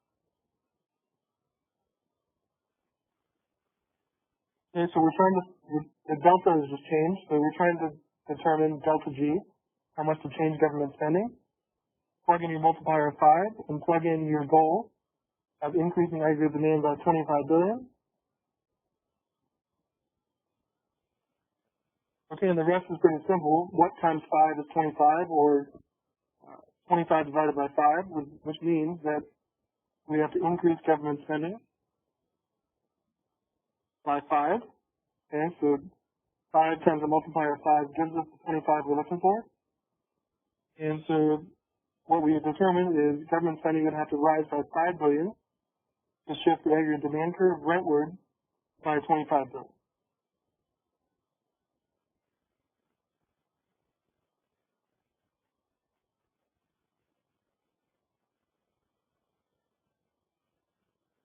Okay, so we still have to do the taxes option, but do you guys see what I showed you there? Any questions on this so far?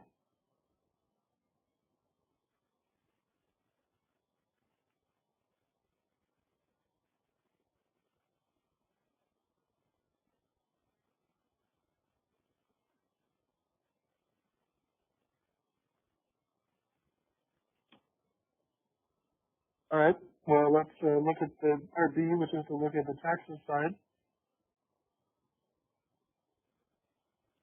Okay, so we did government spending, but what about taxes? So E is instead how large a tax cut would be needed to achieve the same increase in aggregate demand, which is still 25 billion. Okay, so you can just use this equation for any tax issue. And so it's the same thing, the change in taxes times the multiplier, but then multiply it by the NPC.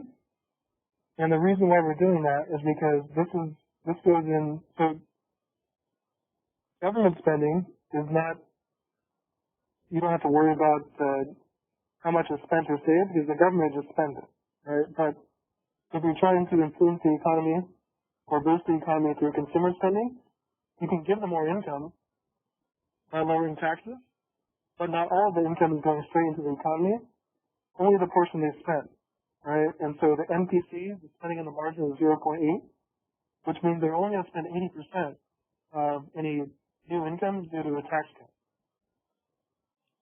Okay, so the NPC just goes right here because this policy is only 80% effective because the other 20% is saved by the U.S. economy. So just put the NPC right here, multiply the tax effect by 0.8 because that shows you that any new income due to tax cuts, only 80% of it goes to the economy.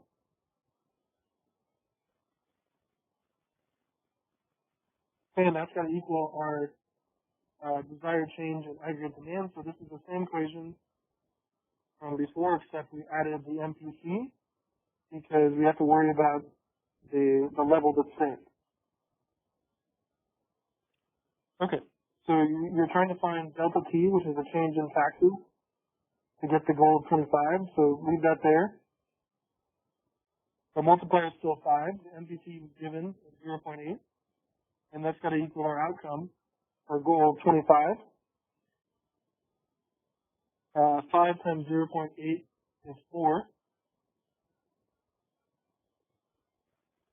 Okay, equals 25. And then if we just say what times 4 is 25, or basically 25 divided by 4, would give us a change in taxes of 6.25.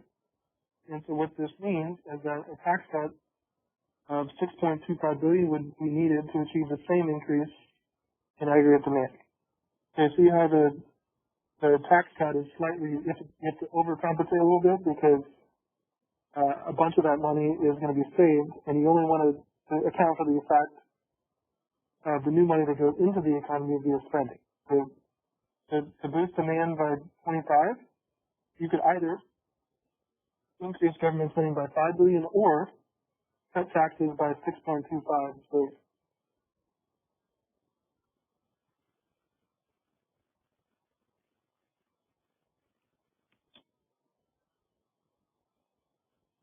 okay, we see that?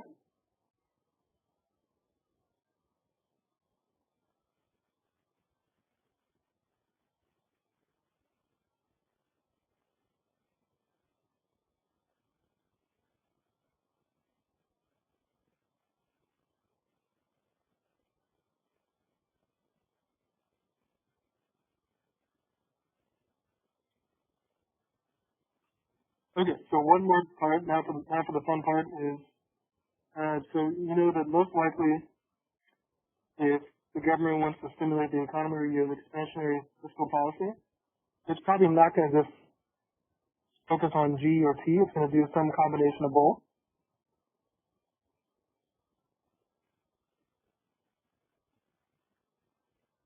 And so what you want to do for part C is determine one possible combination of government spending and tax decreases that would accomplish the same goal. All right, and so I tried to write these so the math would work out pretty nicely. And so what you're trying to do here is break the two policies into individual effects where they both add to the 25. Okay, and so this might seem confusing at first, but it's actually it's not too bad.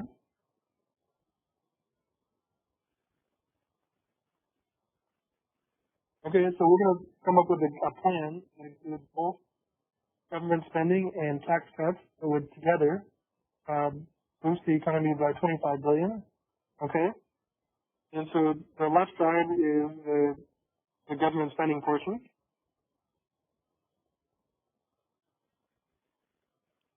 Okay, and the right side is the tax portion. So this is the same general equation for government spending effect on aggregate demand and a tax cut effect on aggregate demand. So these are the same things we looked with boosting government spending and cutting taxes, but now we're using them together to get like a blended or a plan that includes both government spending and tax cuts. Okay, so this step here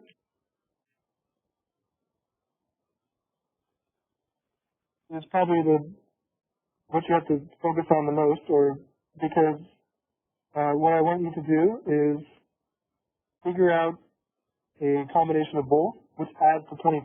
And so you can usually kind of pick two numbers that are equally divisible, and so it doesn't have to be perfect, but you can usually find a number that comes out to something even or something like 0.5. But so basically, we know that we're dividing the government, or we're multiplying the government spending by 5, and we're multiplying the taxes by 4. Okay, and so if I allocate 5 billion of the plan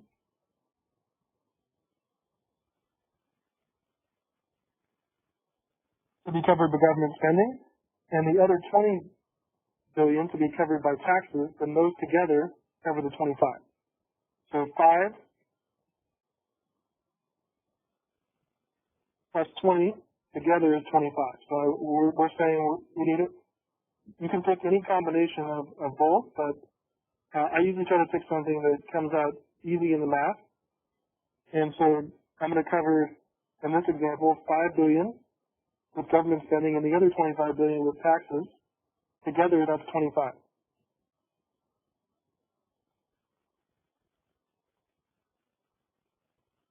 Okay, so let's do the government spending side first. Government spending times the multiplier equals our desired change in demand. So here we only want to do the 5 billion with government spending. Okay, so delta G times the 5 equals our outcome of 5. And then all we're saying is what times 5 is 5, and clearly that's 1. And 5 divided by 5 is just 1. So we can increase government spending by 1 billion to get the outcome of 5.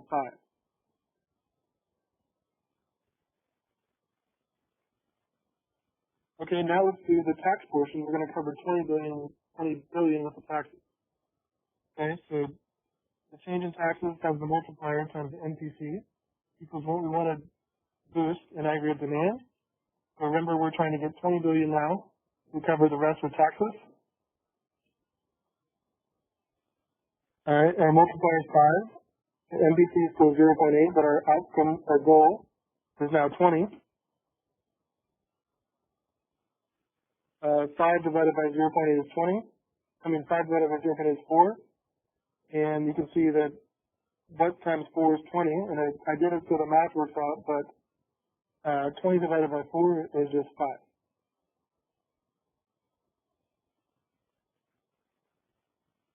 Okay, so if this makes sense, I showed you one possible combination that would accomplish the same goal as the previous two individually, which is to increase government spending by 1 billion and cut taxes by 5 billion. Together, that would accomplish the boost in AD of 25 billion. And so when you're doing this, you notice that the multiplier for the tax situation is always a little bit less. And so when you multiply it by the MPC, it actually always comes out to 1 less than the original. So see how the multiplier is 5 for the government spending? If you're easy to notice, you can see that the multiplier for the taxes is always 1 less, so 5, and this one's 4. Okay, so you can stick with the same formula, but you should have in your head that the tax effect multiplier is always going to be 1 less than the original multiplier, and that'll help you with figuring out the plan to put some portion to government spending and some portion to taxes.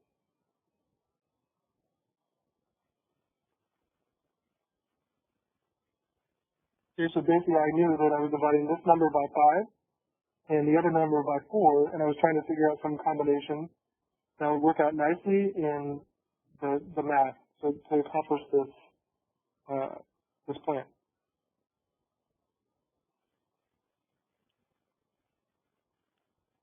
Okay, so we have one more of these, but that's the full analysis. Do you guys have any questions on what we did here? Does this make sense?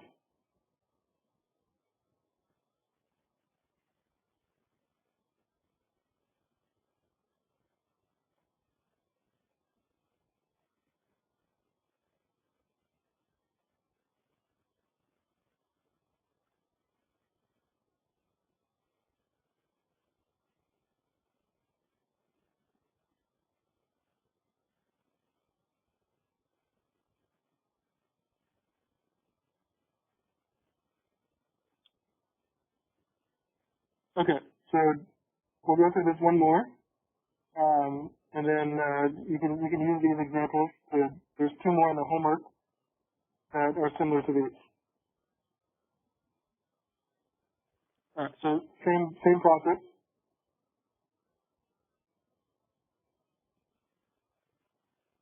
Okay, so assume that the hypothetical economy with an MPC of 0.75 is experiencing severe recession. So the MPC is 0.75. Part A is by how much would government spending have to rise to shift the aggregate demand curve rightward by 75 billion. So first thing you're always going to do is figure out the multiplier based on the MPC, which is always the multiplier is 1 over 1 minus the MPC. So 1 over 1 minus 0.75 is the same as 1 over 1 divided by 0.25.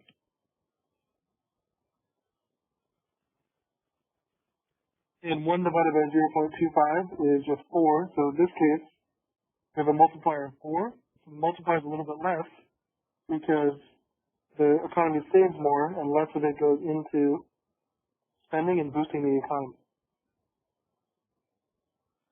Okay, so do the same analysis with the multiplier of 4 and the goal of getting the economy to 75 billion.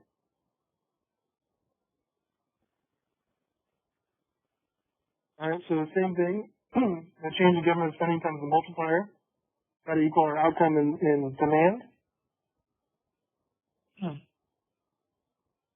Okay, the multiplier is 4, and we want to boost aggregate demand by 75.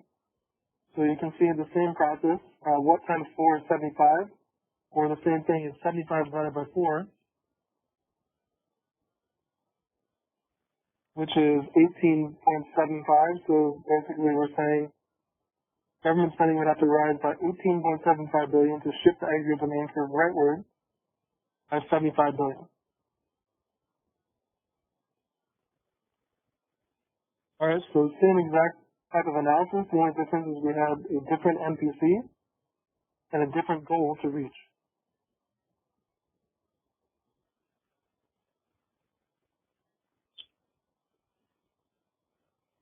Okay, but what about the tax one? So how large a tax bill would be needed to achieve the same increase in aggregate demand? So this is the same formula where the change in taxes times the multiplier times the MPC equals what we want to get the change in aggregate demand. Okay, so plug in your multiplier of 4, plug in your given MPC of 75, and plug in the goal you want to get to, which is 75. Alright, so simplifying 4 times 0.75 is 3. So remember, the number you get here for the effect of taxes should always be 1 less than the original multiplier. So the multiplier is 4, And the tax effect, or the tax multiplier, if you want to call it that, is 3. Okay, so what times 3 is 75, or 75 divided by 3, which is a nice 25. So a tax cut of 25 billion would be needed to achieve the same increase in aggregate demand. So thus far, to boost aggregate demand by 75 billion, you can either increase government spending by 18.75 billion, or cut taxes by 25 billion. Both of those things would achieve the same outcome. Or you can do part C, which is to do some combination of both. Okay. So determine one possible combination of government spending and tax decreases that would accomplish the same goal. All right, so here we're doing the same double plan, where this part will be for aggregate demand, and the rest of it will be covered by taxes. So this is the government spending portion.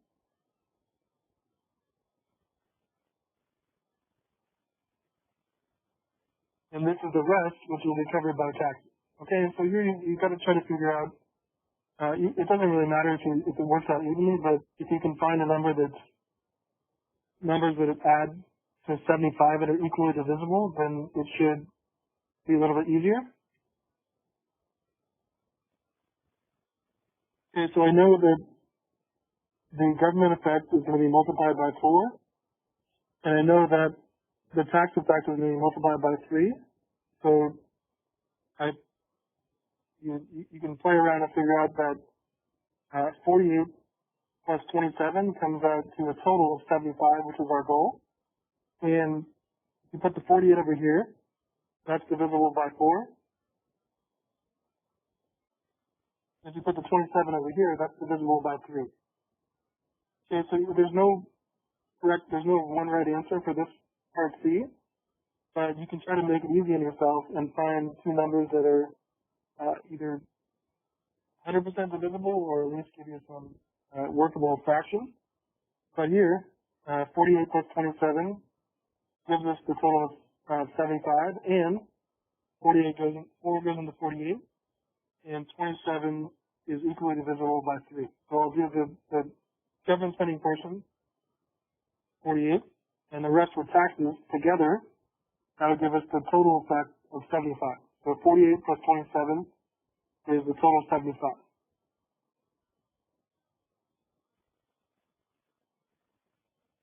Okay, so if we're going to do the government spending portion, 48 it out. So the change in government spending times the multiplier is our outcome. So the change in government spending times 4 equals the 48 when we get to it. So what times 4 is 48? Or 48 divided by 4, and that's a nice even 12.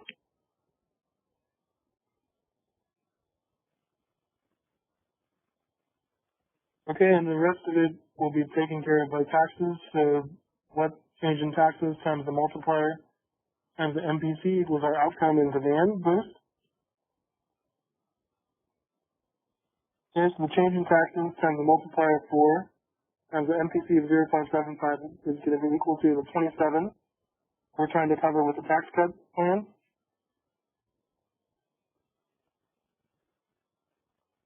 4 times 0.75 is 3, and we want that to be equal to 27, and basically what times 3 is 27, or the change, or 27 divided by 3.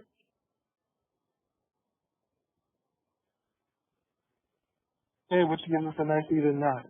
So we determined a combination of both to get to the 75, so we'll cover 48 billion with government spending and 27 billion with tax cuts. And I determined one possible combination that would accomplish the same goal, which is increase aggregate demand by 75 billion. These two together increase government spending by 12 billion and cut taxes by 9 billion.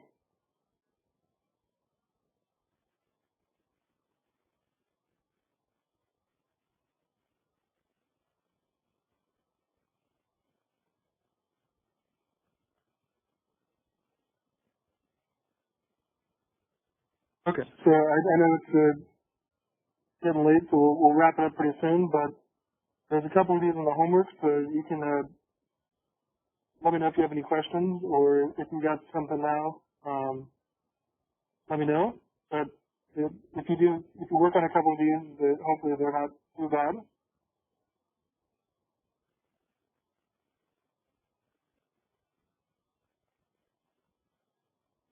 Okay, so questions on any of this? Thus far, hopefully it makes some sense.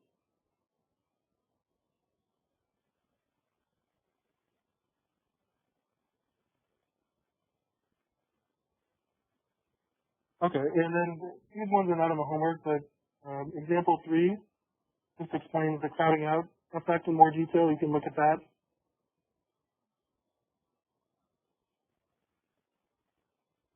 And then example 4 is just the pictures of Social Security. So these are, we already really covered these two in the slides, and these won't be on the homework, but if you want to look at the crowding out effect for Social Security in more detail, there's these examples I gave you, and there's some videos as well. So the main thing is you want to be able to do the analysis we just did for the homework assignment.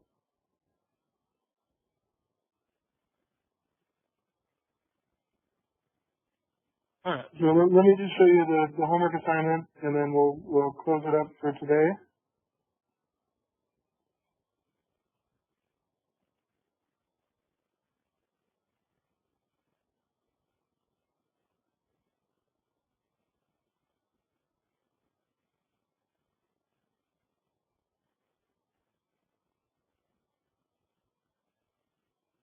And to go to study guide updated 426, we can go down to today's stuff, which is chapter 12 and 13.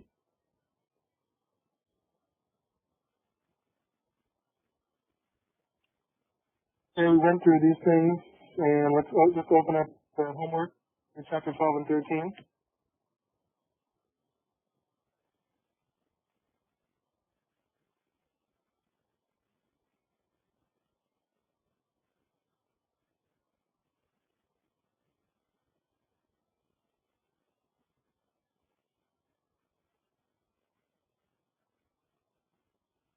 Okay, so more issues with so I was not able to access the recording. So I keep having problems with, especially Mac users that cannot listen to the recordings. So has anybody been able to listen to the recordings? The WebEx recordings?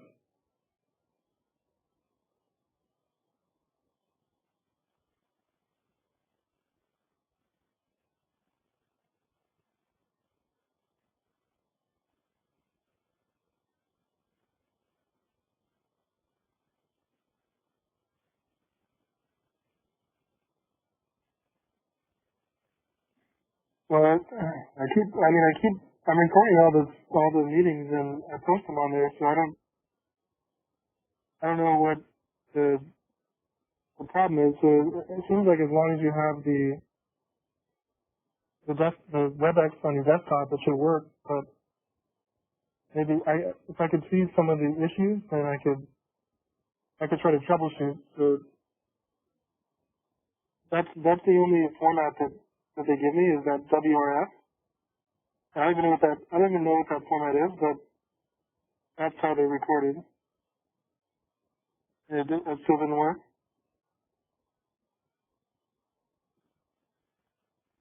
Um, yeah, okay. So let me,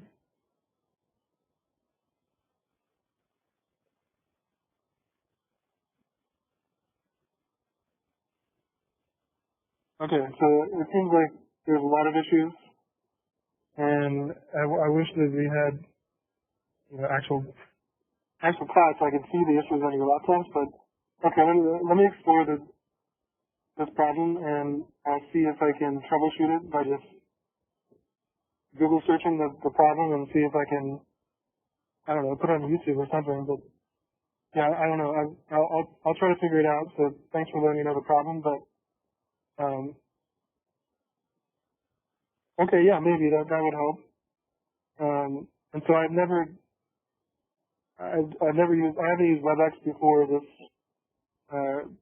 the last couple months, and so I'm trying to figure it out, but I know they're recorded and they work on my computer, so I just kind of, all it does is I download them and it works, but I'll try to see what the common issue is, because it seems like, a lot of students are having problems, so I'll try to figure it out, but yeah, if you can screen cap what the issue is, I'll try to see if I can solve it. Okay, so I'll explore that before our next meeting.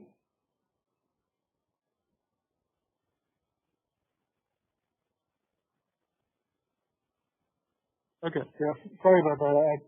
I don't know what the problem is, but all the meetings are being recorded, but I'll see what I can do, and I'm trying to figure this out as well. Okay, so just to finish up, here's the homework for chapters 12 and 13. It's just 2 questions.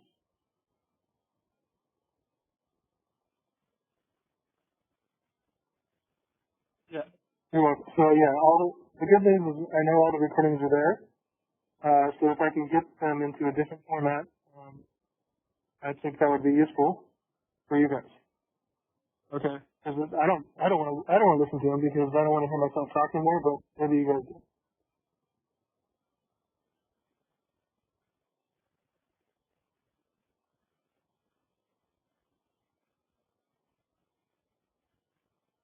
Okay, I'll try it out so I can. Oh, okay. Well, all right. If I can figure that out, I'll do it. Okay. Thank you for the suggestion, and I'll see if I can do that.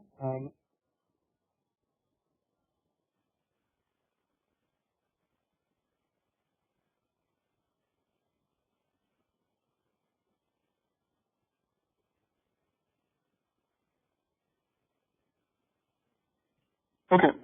So I'll figure out the WebEx issue if I can, put things on YouTube, because that seems like a useful solution. But here's the homework. Here's the homework for chapter 12 and 13. It's just two questions that are similar to the ones we just did, based on analyzing the effect of fiscal policies. So you get the MPC, you do the government spending portion, you do the tax portion, and then you have to determine some combination of both.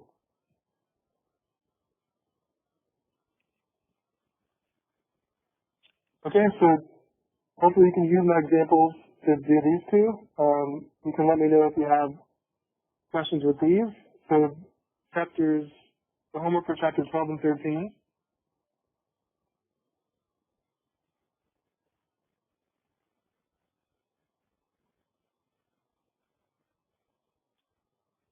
So it goes right there, and so that'll be due in a week, so you should have time to do that. So both of I extended the deadline for chapters 10 and 11, so you don't have to rush to get that in tonight, but the homework assignments for chapters 10, 11, and 12 and 13 are both due next Monday.